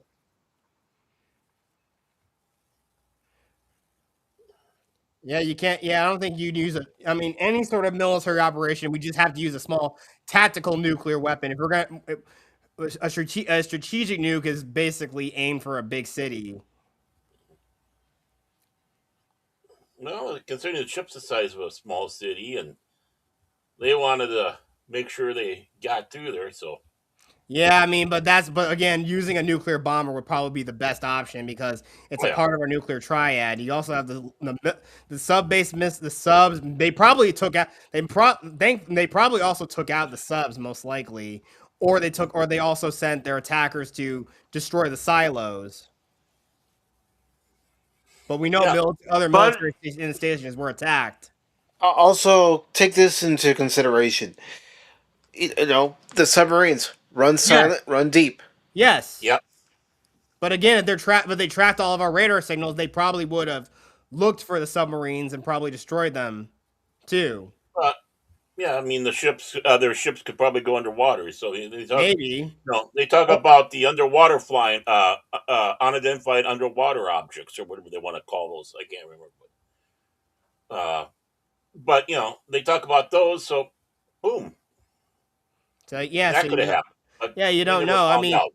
yeah, even in War in the Desert, after the aliens are defeated, there's still a few stragglers that the RAF pilots and the other ragtag group of military pilots also contend with on the ground. And I think it's described in the book that they actually are using some sort of chariot-like ground vehicles they use. Yeah, what did the British do for us? They just sat around drinking tea and crumpets while we did all the work. Yeah, Same and I with know. Russia. And again, like I said, it's also even described in the movie after they get destroyed. They also hear the news that London was destroyed. But even in the book, like the main character, Major Reginald Cummings, actually had to fly to get a flight of 40 Tornadoes to Kuwait, and he actually flew right under the city destroyer that was hovering over Jerusalem, and he even witnessed the destruction of Jerusalem too. That even scene, Oy vey. yeah, the very thing you see on the title of the book, it actually shows the alien ship destroying the mosque in the center of the city, known as the Dome Yeah. of the Rock. Dome of the Rock. Yep. Yep.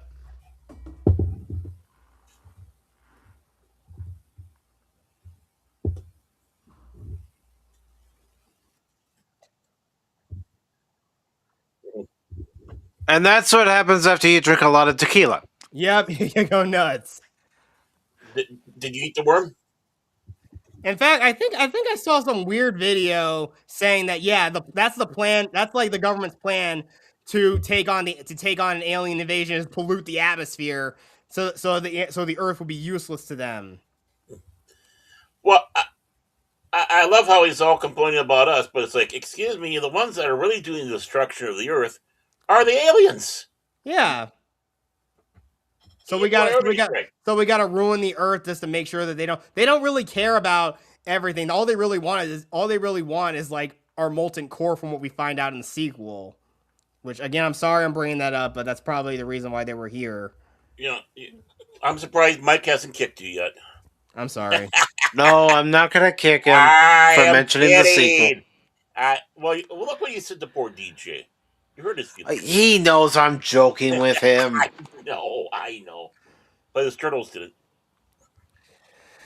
You don't want to catch a cold, and that's what got his thinking cap working again. But again, since David captured the alien binary, it was how he was able to actually code a virus to shut the shields down. It's perfect. But then again, it's crazy how in War of the Worlds, everyone gave them flack for But the aliens falling victim to bacteria. but also, I want to give this movie credit. Even a character that we don't know much about, a technician named Jerry. We're given Jim. his name, and Yep. I think his name was Jim, I think. no, he said Jerry. No, I think I heard him say Jim. No, he said Jerry.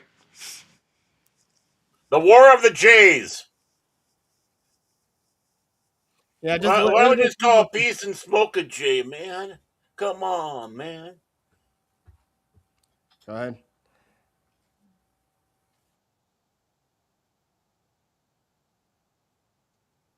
Beretta M8, but now they're using SIG pistols now. Mm-hmm. Yeah. It was a big controversy when it went to the border of 92? Yeah, border 92. Or was it Jim 94? I chest. can't remember. Here we go. I'm still sure he said Jim. No, but we'll hear it in the subtitles in a sec. When he said get a virus. A computer virus.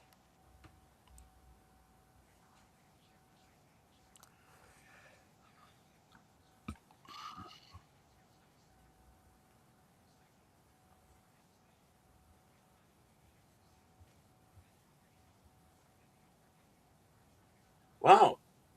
Is Pierogi doing scam busting?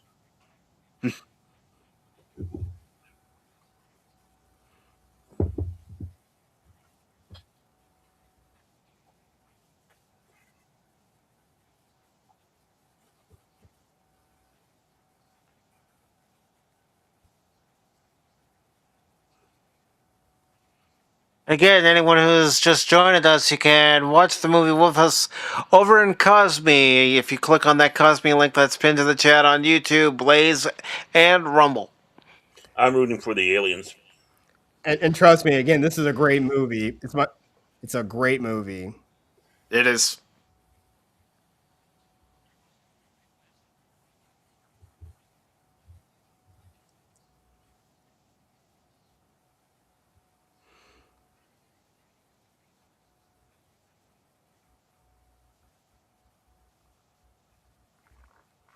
You don't hear that expression much anymore. Cockamamie, yeah. Cockamamie?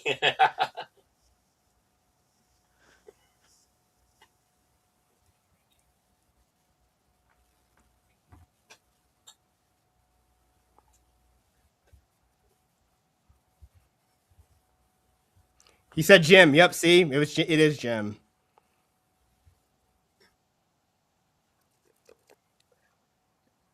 Oh, it can still fly.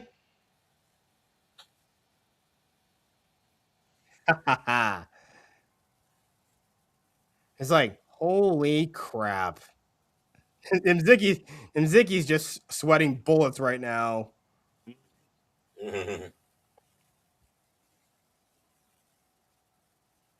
Let's do it.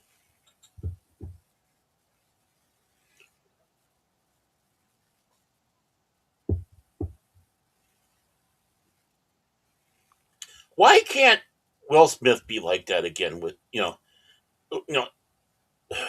acting like that? He. I mean, He can be. They just don't give him those scripts. well, not only that, his wife's demoralized him so much. Yes, unfortunately. Yeah.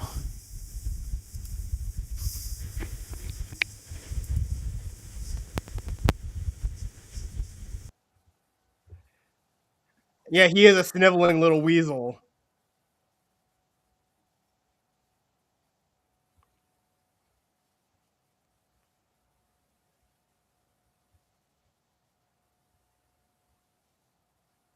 You're fired.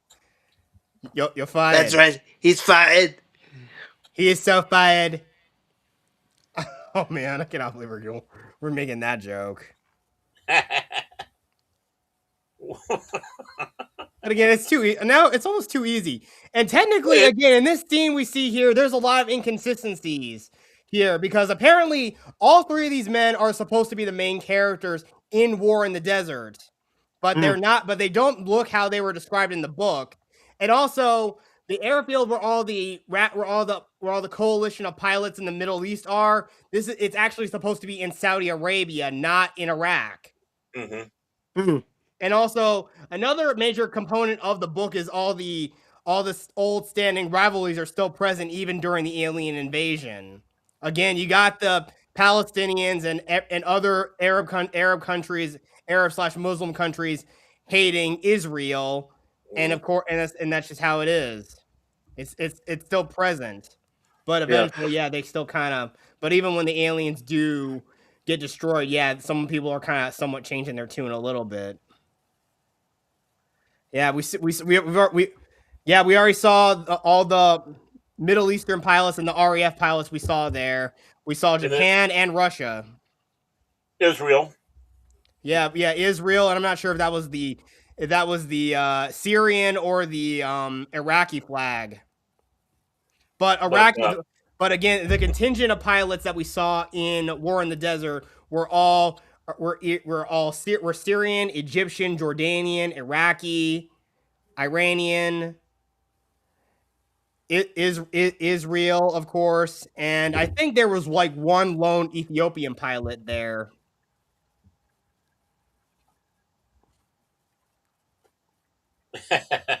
I pilot. And there's that kid that helped them out again. Yep. I mean, the theatrical cut, you just see him randomly in the background, but again, he has a much more important role in the extended cut or more scenes.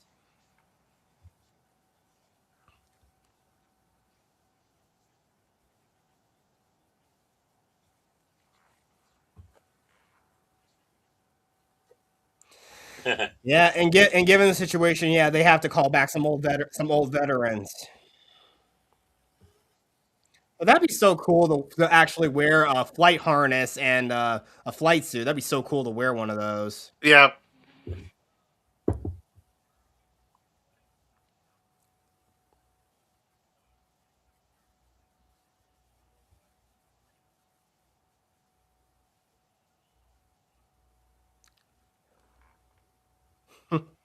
Always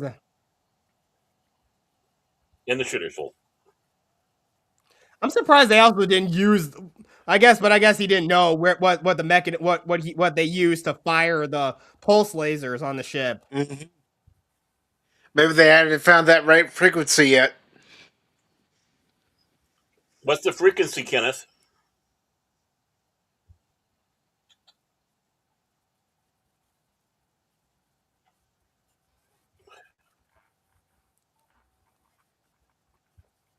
And they're peeling the tape off so the aliens don't notice anything.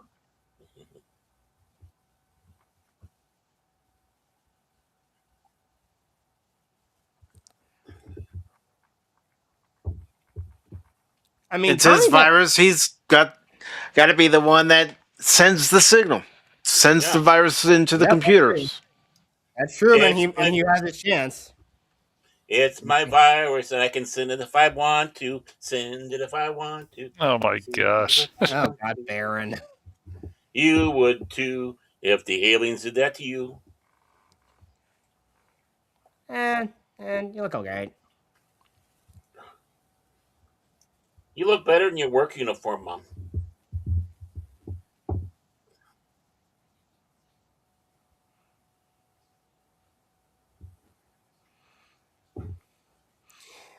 I'm sorry. It's kind of appropriate that every military base has a chapel somewhere. Yep. Mm-hmm. Mm-hmm. But if everything is the way things are going, they're going to replace all the chapels with mosques only. Look who it is. Yeah, and here's the chaplain.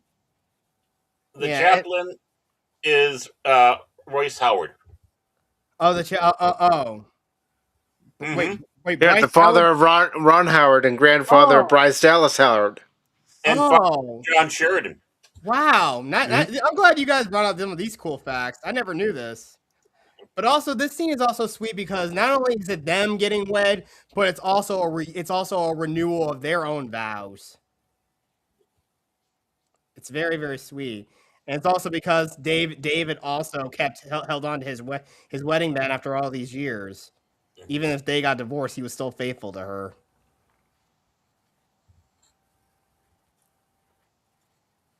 It's a nice scene.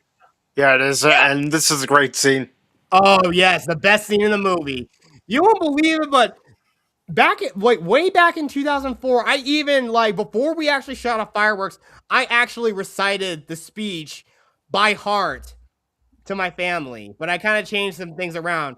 Instead, we're gonna be joining others from around Nashville, and we're gonna be launching the largest fireworks show in the history of the world.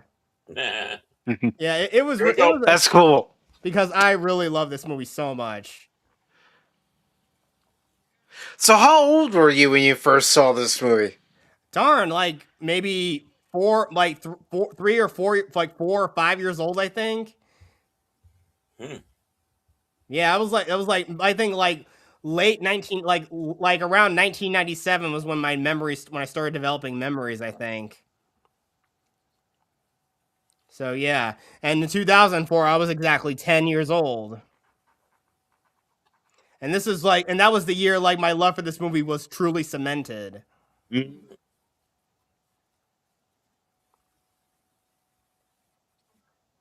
Oh man, it's been a number of years since I last watched this.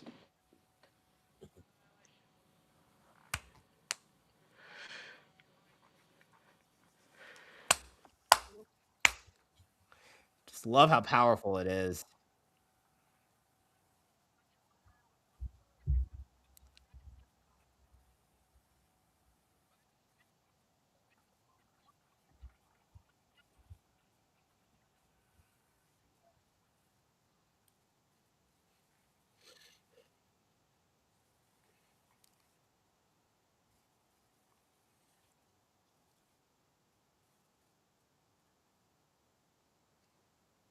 Yes, sir, Mr. President. I just love that extra guy, that guy there just saluting like that, Hmm. saluting hard. Another interesting fact: this saying that speech is what cemented the film's title for the movie because originally it was going to be called Doomsday. Really? Hmm. Yes, but again, also because Warner Brothers had a patent for already had a film with a similar title called Independence Day, but it was a completely different movie. But again, this is how it happened. I mean, the creators really fought to make sure that they wanted to change that they really wanted to change this title, and this is what cemented it. It's just perfect. And again, he needed the war to invigorate him. I mean, realistically, the president, unless he actually served in the military, I mean, they would not let the leader of the free world actually just go into battle. But I guess it's a good morale boost. I mean, if you said that speech, everyone would be happy to have the president fighting alongside them Oh hell yeah. because it makes a lot of sense. I mean, it already makes sense because he already was a combat pilot. Yeah, and his first duty is to the nation. With his character having been a former fighter pilot during the Gulf War, he still has an oath to that duty, Yep, not just as president. exactly. I mean, even though realistically everyone would say, "No, I'm sorry, Mr. President, the entire cabinet, and there's no one who can be sworn in no one who can be sworn in to be the president of the United States." But if it came down to it, I think General Gray would have been sworn in if anything happened to Whitmore. Mhm. And I think, yeah, I think at one point Gray is elected president of the United States. And I mean, it makes sense. He would. I mean, General Gray would make a great president. Yep.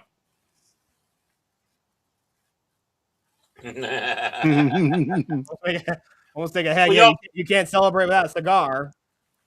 see, a couple of the scenes that were taken out uh, for the Arab market was when they had the Israeli troop Yeah. pilots Yeah. looking at the other one. Absolutely. And then the next one of the other scenes is when Judd Hirsch is doing Jewish prayers Yes. around the, and it's like, oh come on, guys. Well, again, I mean, everybody sees the Israelites as their natural enemy. All Muslims see them that way. But again, Jerusalem is a very important city to Christianity, Judaism, and Islam. Mhm. And again, like I said, with War in the Desert, there's a lot of credence to that with Yep. the Dome of the Rock being a mosque, and it was automatically destroyed. And Shane, good evening, brother. How are you? Shane. Shane.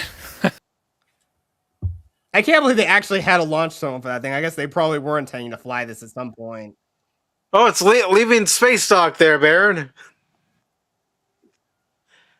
The more they take up the plumbing, the easier it is to stop up the drain. Yeah, No, but I mean the doors, the way they made them, it looks like the space dock doors that they made for Star Trek 3, The Search for Spock. That's why I've always made that reference. I know. I just wanted to follow through with it, Let's get ready to fly. Oof.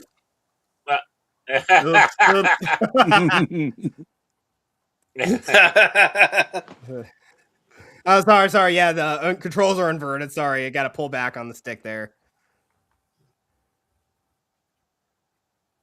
Yes, that's about the oops. Yeah, you really impressed everybody.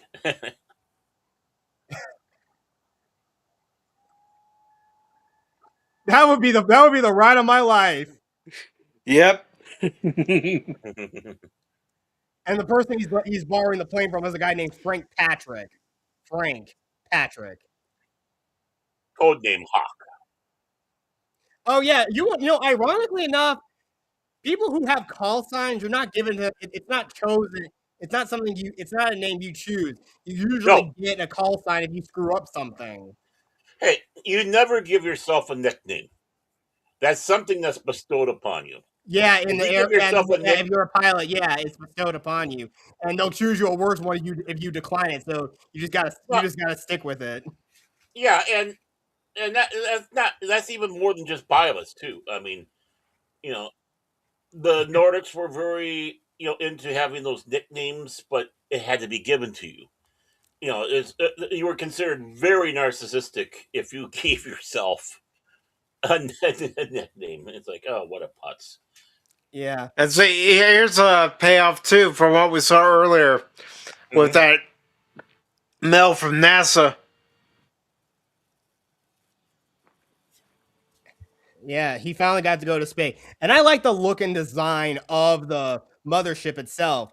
There are some plans. There's a plan of it somewhere, like a detailed thing on a site called Starship Dimensions, but it's hard to find, or like the file is like lost, I think. But I've seen it. It's a really good detailed thing of both the city destroyer and the mothership, because you can see it's the small concaves where the 36 city destroyers undocked from it. And that shot there, you could tell that was ILM. Oh yeah. When they're going to the mothership. I mean, classic ILM. Look beautiful.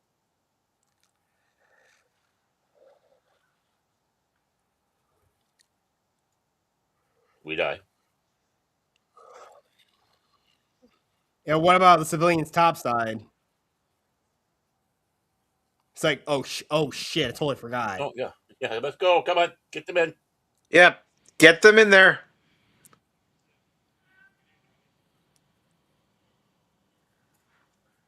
Lol, oops. I know. And also, in '96, you had this coming out, so ILM was busy making this. They were also busy making Generation not Generations, but First Contact. Oh yes. And they were doing a lot of prep work for with the Prequel trilogy. remasters. Yeah, the remasters, and then of course, Mm-hmm. yeah, the because you can see some of the drawings they had already in '96 for the prequel. Yeah. And also, again, this entire scene, you get another insight in what the alien civilization is like. Mm-hmm. It's Some of the V'ger. Remind you of anything, gentlemen? V'ger. You got it. See, Yeah. notice how different movies from before, even Close Encounters, are drawn and put into this movie as a little bit of an homage. Yes. Mm-hmm. And those everything looks like that stuff has been grown. It looks somewhat organic. Mm-hmm. It's biomechanical in a way. Hey, they got strip clubs up there too. Wow. Those look like buildings and pillars. And that little ship you see right there, you're gonna find out what purpose that serves.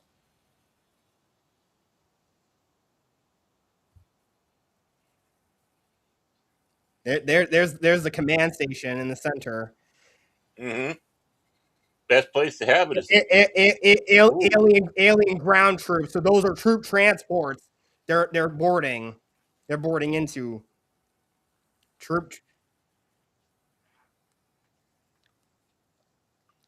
Troop. Yeah, troop. Oh, oops. Yeah. Once they've annihilated all the cities, whatever's left of humanity, they're gonna send the ground troops in to mop up the rest who may be still alive.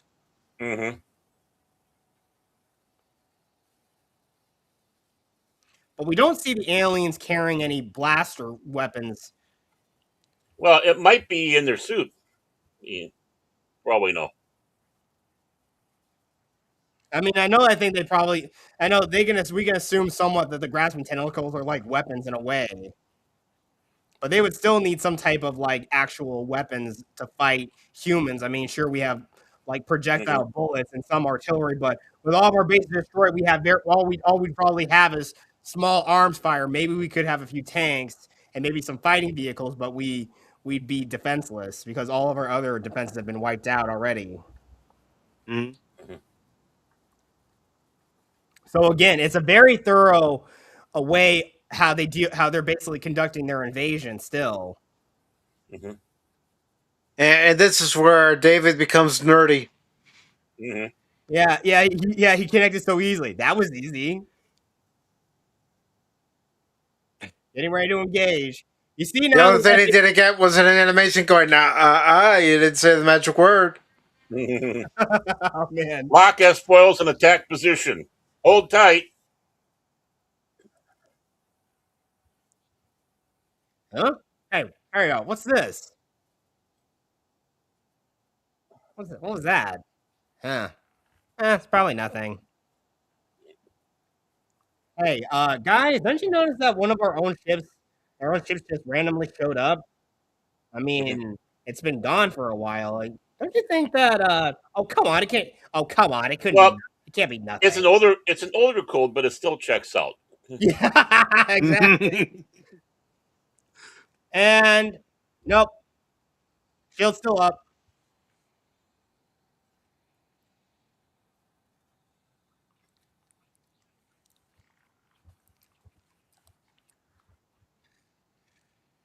He's like, hold on.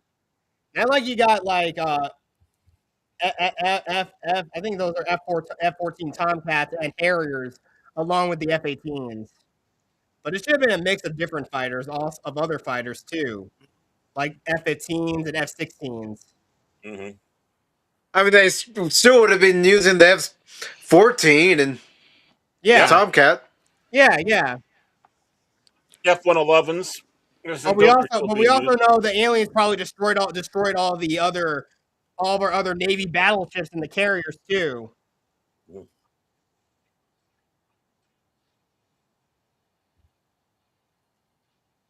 Negative. It didn't go in. It just impacted on the surface. Eat laser Tic Tacs. Well, there goes one Tomcat. If only they had Tom Cruise in a cameo. Now it's a new fight, boys. What the? These humans, they're hitting us now? Get them! You guys didn't think it was gonna be that easy, did you? No, it's never going to be easy. Yeah, they're docked.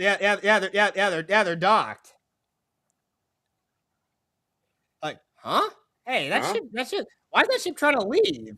I didn't authorize this. All right, check it out. Why is the door closed? Up, and the ship's arrived. Yep.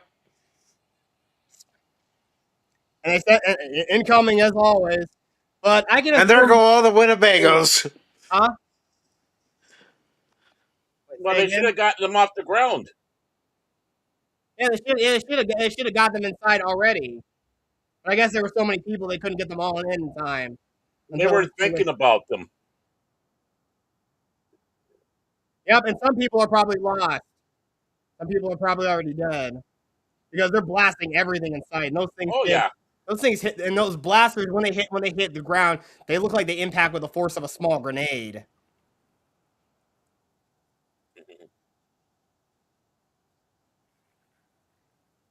With the force of a it either kind of sounds like the blaster pulse lasers hit with the same forces like a grenade or a claymore or something slightly bigger than that.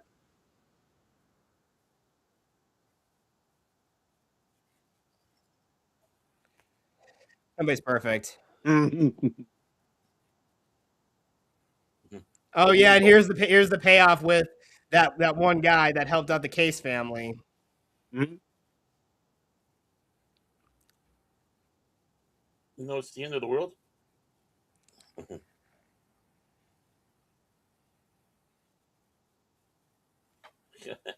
And he confesses he's a virgin too. Nah. At least we'll be together. Oh, that's nice. Oh, that's nice. That's so sweet. And she's going, no, I don't want that. I want, I love you. Let me find a pilot that might be still down here. Kill those humans! They're damaging the ship! We're going to need a serious new paint job on this when this is over. I mean, you wouldn't really cause a lot of damage considering this thing's 15 miles wide. No. All you're really just doing is killing with bug bites, really.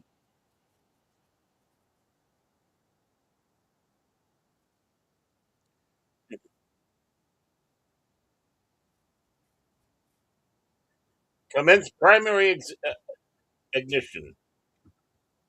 A female pilot. Oh, that's it. This film's won't come out of here. And she's dead. I'm kidding.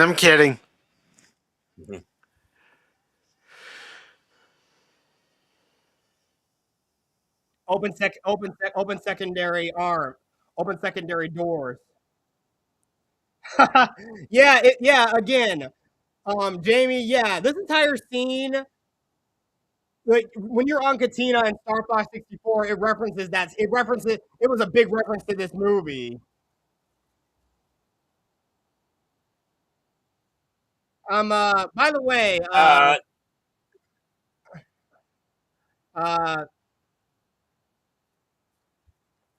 Pacific, would you ever consider doing a playthrough of the Star Fox game at some point? Sorry, it broke up a little bit. I didn't hear what you said. Would you ever consider doing a playthrough of any of the Star Fox games at some point? I'd love to see it. Yeah, Star Fox would actually be an interesting game to play on your channel. Yeah, especially fighting on Katina.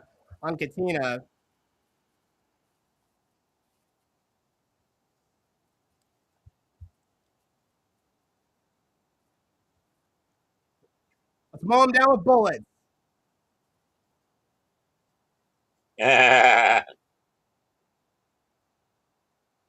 What? The kills with their primitive projectiles too?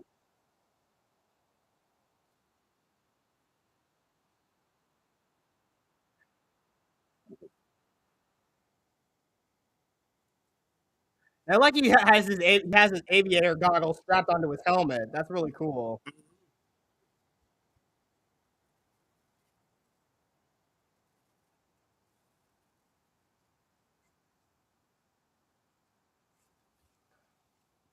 Okay, one thing I've always wanted to ask: where is the oxygen mask connected to on? Yeah, because you don't see it connected to anything. Yeah, I mean, is it connected to an oxygen supply in the cockpit, or is there like some sort of Yeah. small apparatus it's connected to on the pilot? Because that would make a lot more sense. Because Mhm. gonna go straight kamikaze the thing.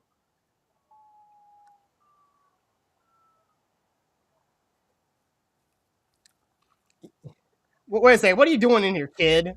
You're not allowed in here, and civilians aren't allowed in here.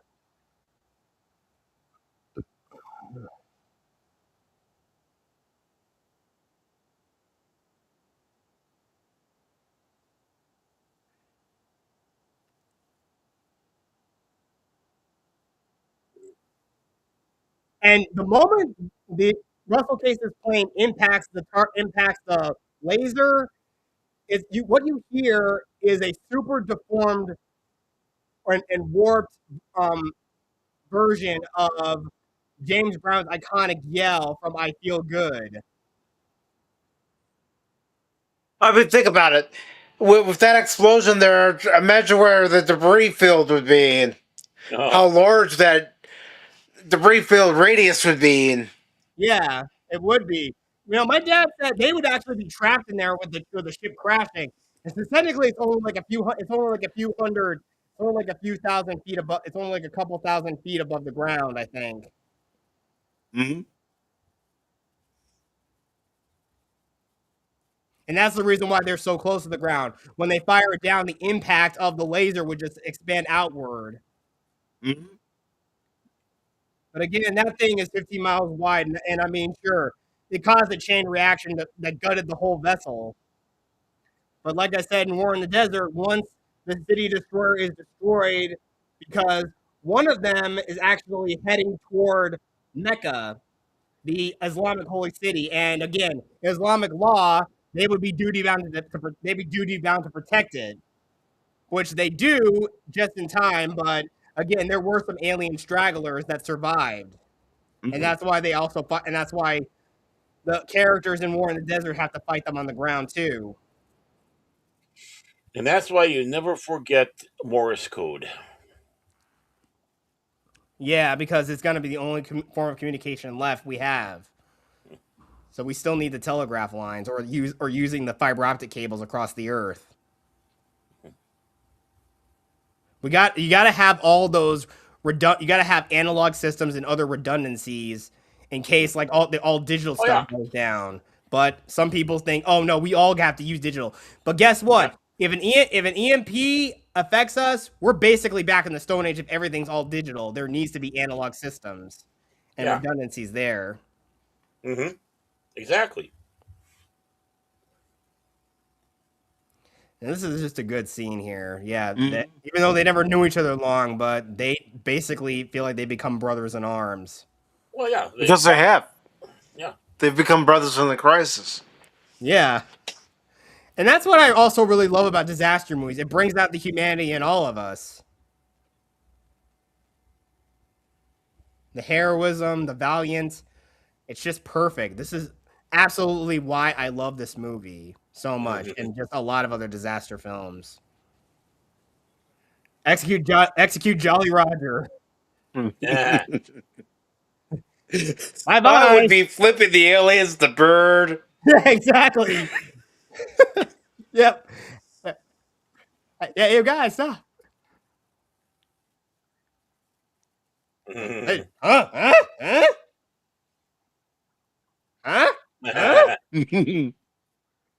Happy 4th of July, bitches. Blow those balls. Probably what the alien's thinking to itself. What's that? What's that? Huh? Ow.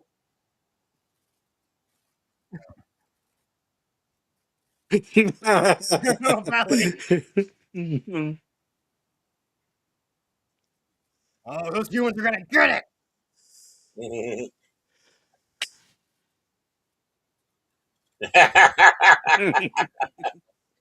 And the banter's believable. I hadn't noticed that we were being chased by alien fighters.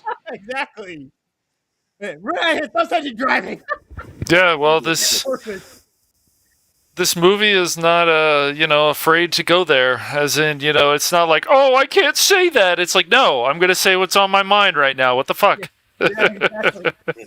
Yep, and the invasion ships are I see you're back there, Tim. What, the aliens take you, man? I like the design of those troop ships. Yeah, I do like these troop transports. They do look cool. Look, listen to what he says. Yeah. They definitely used their imagination when they were designing the interior of the ship, the exterior of the ship, the fighters. Yes. Yeah, but he also said, must go faster from Jurassic Park. And I just love it. He splatter on the wall. Like, what? Off in a lava. Boom. Like, you guys just could not turn around in time? Really? I know there are hive minds. See, and when he says that's a brotherly thing, not like, oh, I love you in another way as other people would interpret it because they're stupid. Again, they're now brothers in arms. Yeah. That's right, man. Bye-bye. And kaboom. Bye-bye to the And aliens. the Ewoks are dancing. Freaking Ewoks. Oh, God. Nub. No. And you would think they were dead because, again, if a nuclear bomb goes off in space, it's going to keep going. But also, it's all right. They had protection. They had plot armor. It was only praxis. It was only praxis. That's right. Yeah, but also our satellites have also been destroyed too. So yeah, because of that nuke going off. In Africa, at Ace of Mount Kenya, they went down there. Those aliens are gonna be it. And Cairo's still standing, and the pyramids too, and Sydney, Australia. That's the only city in the southern hemisphere we see. But it's stated that Perth got destroyed in like the second wave, I think. Ooh.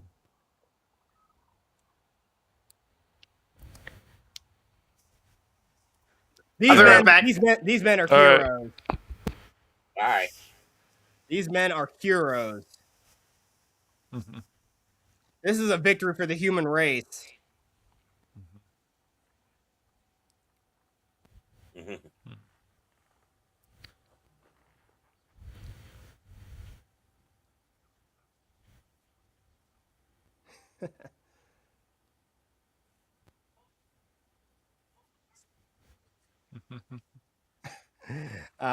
This is a perfect surprise.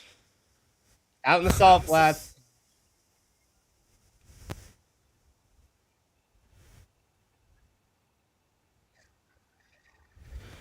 And they made it, and they're still smoking the cigars too. Yep. That's perfect. This is a perfect movie ending. We got the need for speed. That's right, Baron. Yeah.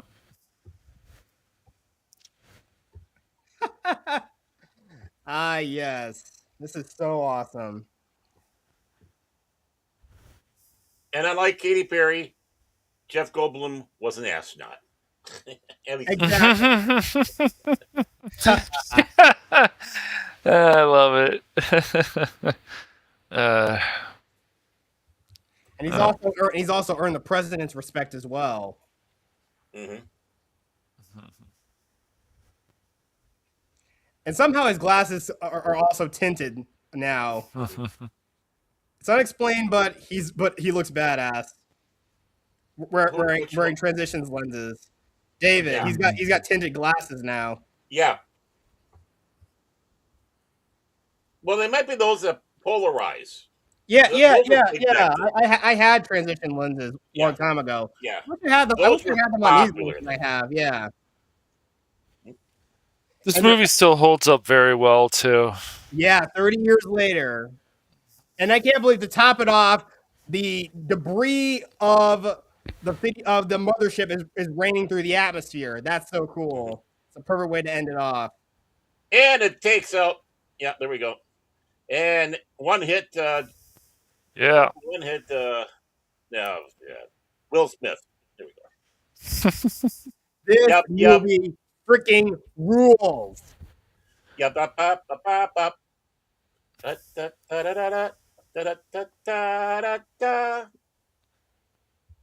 Yeah, Dean them. Oh, we're gonna watch World War Z after this. Oh hell no! No. I want to read the book, not the movie. I want to see the movie again. I remember watching that movie. I was like, yeah, it's interesting all the problems Brad Pitt had with the director, and I can see there were issues with that movie. I don't know. Some of these zombie movies are pretty cool, but they're also like, is this memorable? This movie, I would say, is definitely memorable.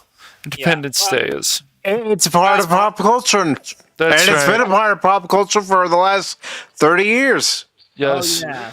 I mean, that speech is just so great by the president. It's like, that's right. Let's go. Oh, yes. Lone Star. Life finds a way. Dr. Ian Malcolm. You want to see my taxi? Don't forget about, Judd Hirsch. Cousin Eddie. Don't forget about Cousin Eddie.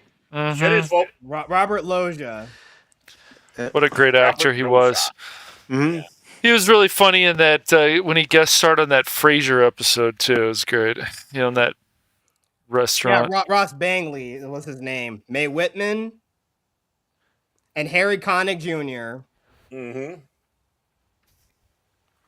Oh. And again, Van Horn. And again, David Arnold's score is so good with this movie.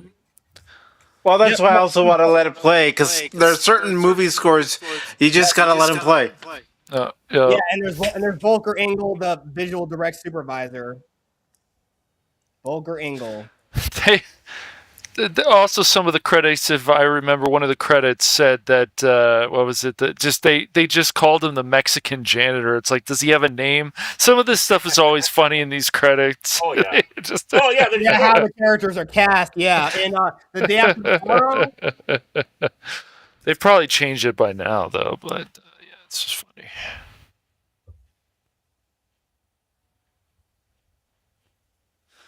funny.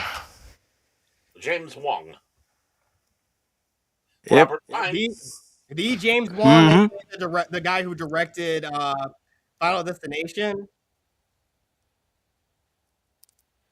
Just need people again who have a better vision of stuff, but nowadays I don't know. Hopefully we'll get back to a lot of more of these kind of stories, and where we see that banter again. Hollywood shouldn't be afraid to make these kind of movies. They should not. This movie is never afraid to be politically incorrect, and that's what you need with a lot of this stuff. But it's just great speeches, the patriotism. I mean, just a lot of stuff that we need again. We had for a number of years. Some of it will probably come back. It just depends who's working on this stuff. But they're coming back. It's coming back. Yeah. And we also have programs now where we can make more stuff too as people. We can just buy a program, $50 less, whatever. Start making stuff, making stories that we want to make. So in the case of me, we have writing great stuff. Mm-hmm. We have software for writing, software for video editing. We can create the credits. That's right. That ILM and so many other studios created over the years in our own home. Yep. Yeah. Well, look at the stuff that's across YouTube. Yeah, all that matters is the person and the creative drive to make it happen. Yep. And you're welcome, Lady Miss. Thank you to everyone who joined us tonight to watch Independence Day, to celebrate its 30th anniversary year. Yes, the 30th anniversary actually occurred earlier this month, but we're still within the month to celebrate it. Right. Yeah. So I want to, of course, thank you, Jetsparx, for being with us today. And also, Lady Miss, thank you for being with us. Cash Bear, as always. Jamie Lynn Yo. Simmons, Tim. Plyboy, thank you for being with us. And anyone else who might have stepped in to watch for a little while.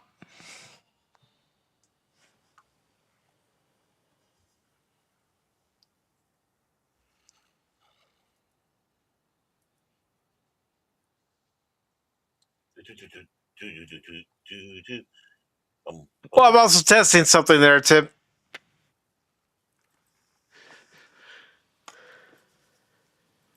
How dare you test stuff? I mean, look at all these people that had to work on the movie behind the scenes to get visual effects, computer effects, Yep. the models. The models don't produce themselves. No. Oh, yes. And again, mind you, this won a Guinness World Record for the most models and miniatures used in a movie. Mm-hmm. And look who survived the alien invasion. Jace. Jace Fox of 540 Studio. Oh. It's a Norwegian. Yes, it is. Oh, yeah.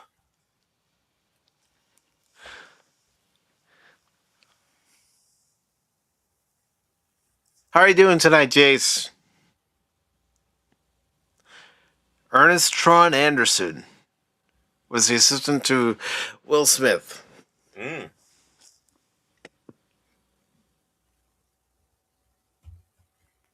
Hey, tell Jada I'm not here.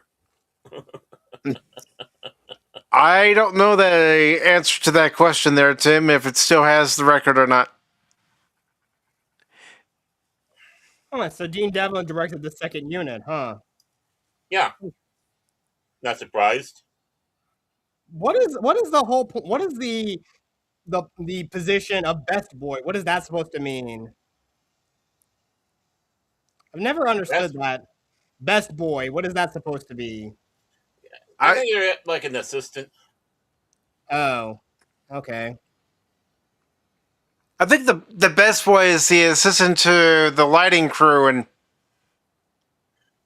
I may be wrong. Producers As a matter of fact, I'm sure I'm wrong. Tiger Electronics, Sega Pinball Inc., Utah, Wendover Airport, Washington, D.C. REM's, it's the end of the world as we know it. Yeah, it became a hit because of this movie.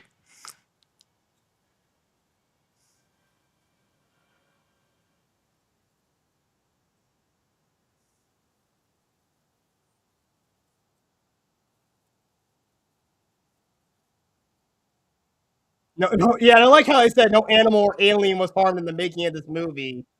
Yeah. Smart. Because the activists would have gone crazy. Yeah, we just said all that to shut the hippies up.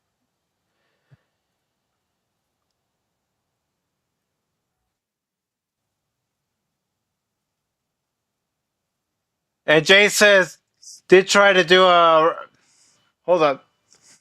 Skipped on me. Did try to do a random stream, and YouTube took us down for harmful and unalive content. Self-topics that was not the topic at all. Well, you could have somebody who reported you because they're trying to say you were talking about that particular topic, even though you weren't. Not everybody's your friend, unfortunately. Yep. Some people won't tell the truth. No. Right. Some people just want to see you fail. That's the unfortunate truth right there. But before we get out of here, gentlemen, is there anything else you want to talk about in relation to this movie? Yeah, I mean, I've grown warmer to it. It's fun. It's popcorn. You better, Baron. You better. No, just kidding. Hey, don't make me go Harlan on you. Mm. How about you, Jet? Anything else you want to say about the movie? Well, outside of seeing how great this movie is, I would definitely tell anyone out there, if you can find a copy of either of them. There's also a ultimate omnibus of it out there, but you can actually try to see if you can find one of the Independence Day novels, like the one I have, War in the Desert, which again is happening in parallel with the movie itself. So I'd definitely say that if you're a big fan of this film, I'd say give War in the Desert a read, definitely. But also there's also Silent Zone, and there's another one, but I forgot the name of it. But see if you can see if you can find and track those novels down. Okay. They're old, but some of them are maybe in slightly worse condition considering they were published as far back as like 1997. Mm-hmm. Yeah, I mean, 29, almost 30 years. A lot of those books are going to have a lot of wear and tear. And even if you can find one in decent condition, you don't know how well the inside of the book's going to hold together. Mm-hmm.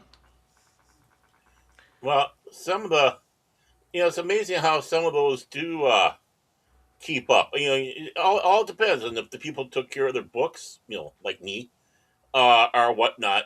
You can get good, you know, good copy still out there somewhere. So, But Cash or Baron, do you gentlemen have anything else that you want to say about the movie?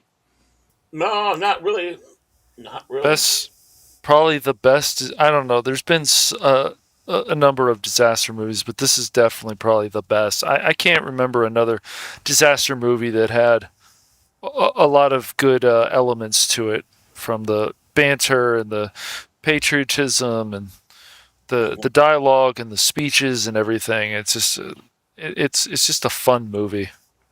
Yeah, it is. It really is. And is there anything you guys want to promote before we get out of here? Thank, Or anyone? thank you, thank you for the question, Mister Host here, and I cannot confirm or deny that I have anything going on at the moment here. So, um, What is with you with this stuff lately? well, being questioned on the hill, it's like Okay, how about you, Cash? How about you?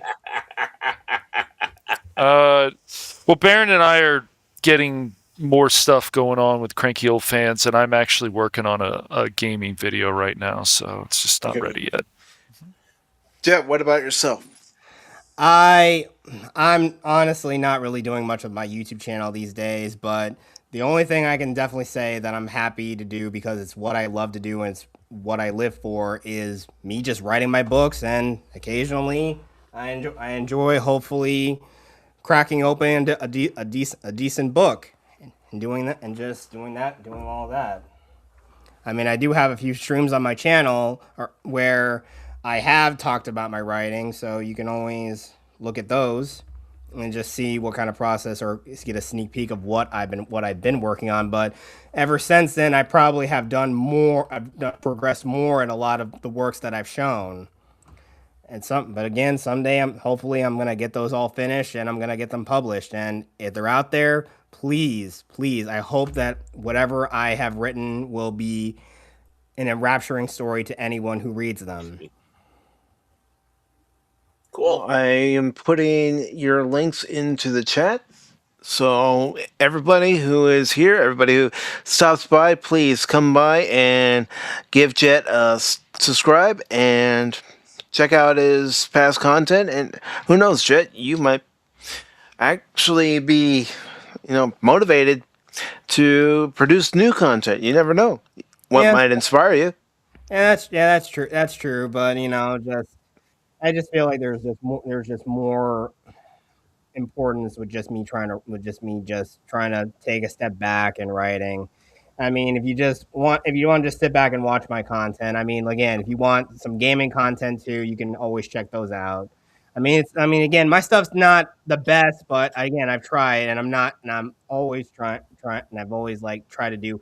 I did change some things up recently, but again, just with some recent stuff that's happened, I've just not really seen as much reason. But the thing that really gives me meaning with my writing, I have more reason to like fulfill the dream that I want because I owe it to that. I really owe it to this person who has been lost. Yeah, yeah.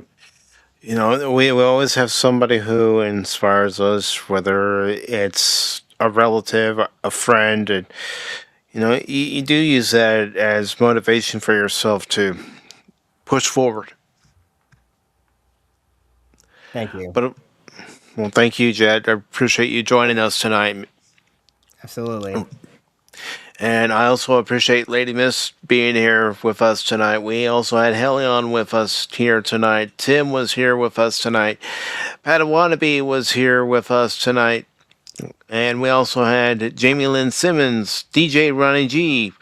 This is all on... Yes, and his turtles. This is all on the YouTube side. Also, Jason Fox of 540 Studio was here as well. And over on the Blaze side, we had Just for Lucas. Thank you, Just for Lucas, for joining us over on the Blaze side. I don't see anybody in the chat over on Rumble besides Tim.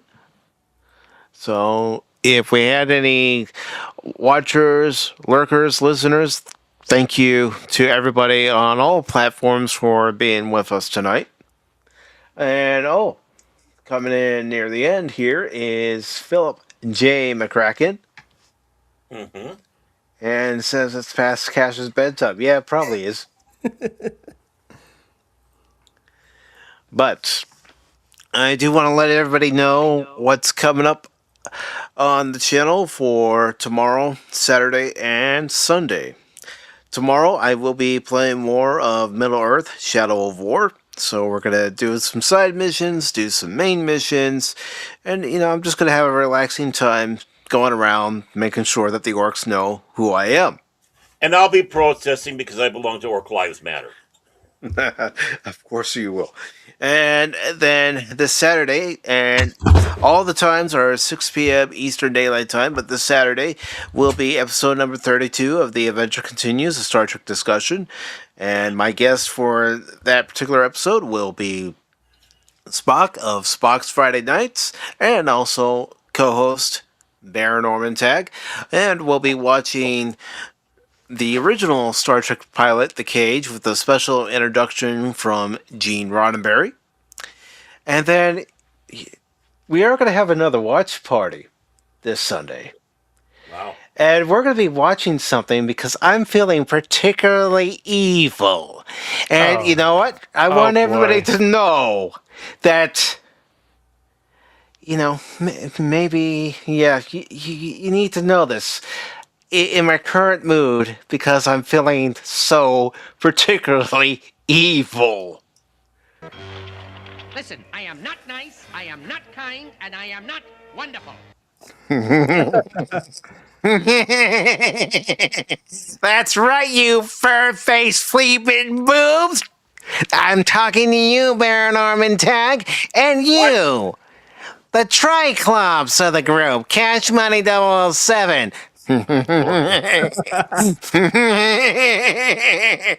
We're watching Masters of the Universe this Sunday, the 2026 version.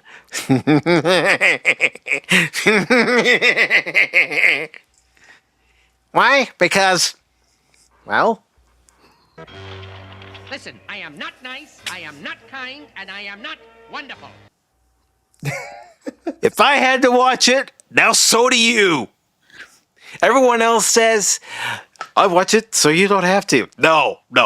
My saying is, if I had to watch it, I mean, yeah, I did use a gift card to watch it, but still, if I had to watch it, now so do you. And I will try. I'm not making any concrete rock solid promises here, but I will try to keep my comments down to a bare minimum. Okay, good luck with that. Yeah. But yeah, you're all invited to join us in Kosmi to watch Masters of the Universe 2026. Will you guys like it? Maybe some of you will. Will some of you feel like me? Maybe. And will some of you just start doing Mystery Science Theater 3000 while you're watching the movie? Who knows? Who knows? People might lampoon it, but we're going to be watching it. Oh boy, very exciting. Quiet, you boob! But in all seriousness, yes, we are watching it, and everybody who's interested can watch it and voice their opinions. I've already voiced mine when I gave my review last month, so I appreciate, again, everybody being here for tonight, and until next time, everybody, I hope you all have a good one. Remember 2 things on Pacific414. Don't ever give up on me when I'm playing a game, because just when you do, you might miss something. And I'm not just a baseball guy, I'm an all-around guy. But you know what? I know. I need to give you guys something positive, I guess, after that news. So, I don't know. You know what? Since we're going to be watching the 2026 version of Masters of the Universe, just think of the good stuff. By the power of Grayskull!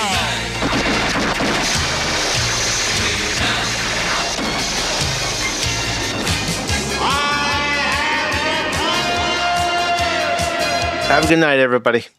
Autobots, transform and roll out!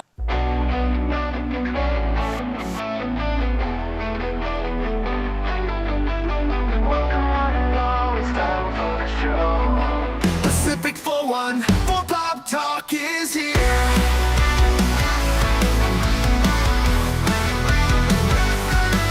Sit back and relax and join the conversation.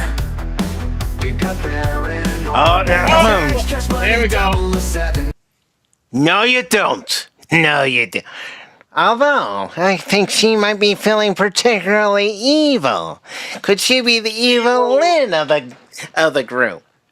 Evil. Evil! Yes, Lady Mist with a $2 super sticker of a Shiba Emu farting hearts. Thank you very much, Lady Mist. Really appreciate it. You have been very generous. And I don't know how to thank you enough. So thank you. Thank you for all your support. Thank you, everybody, for all your support of the channel. You know, good content, bad content, times where I've gone off the rails because the game's ticked me off, and times where we just had a nice chat. Really, folks, thank you. Because without you, there is no Pacific414. So you all have yourselves a great day, great evening, great morning, depending on where you are, and we will see you later. Bye. And Bye-bye. hold on one second. 1 second, folks. Yeah, well, you are sneaky, but I knew. It's like, all right. Be prepared, because she's a sneaky one. She's a sneaky guardian of the void, keeper of the dragons. So, everybody, you have a good night, and try not to stress too much. Peace out.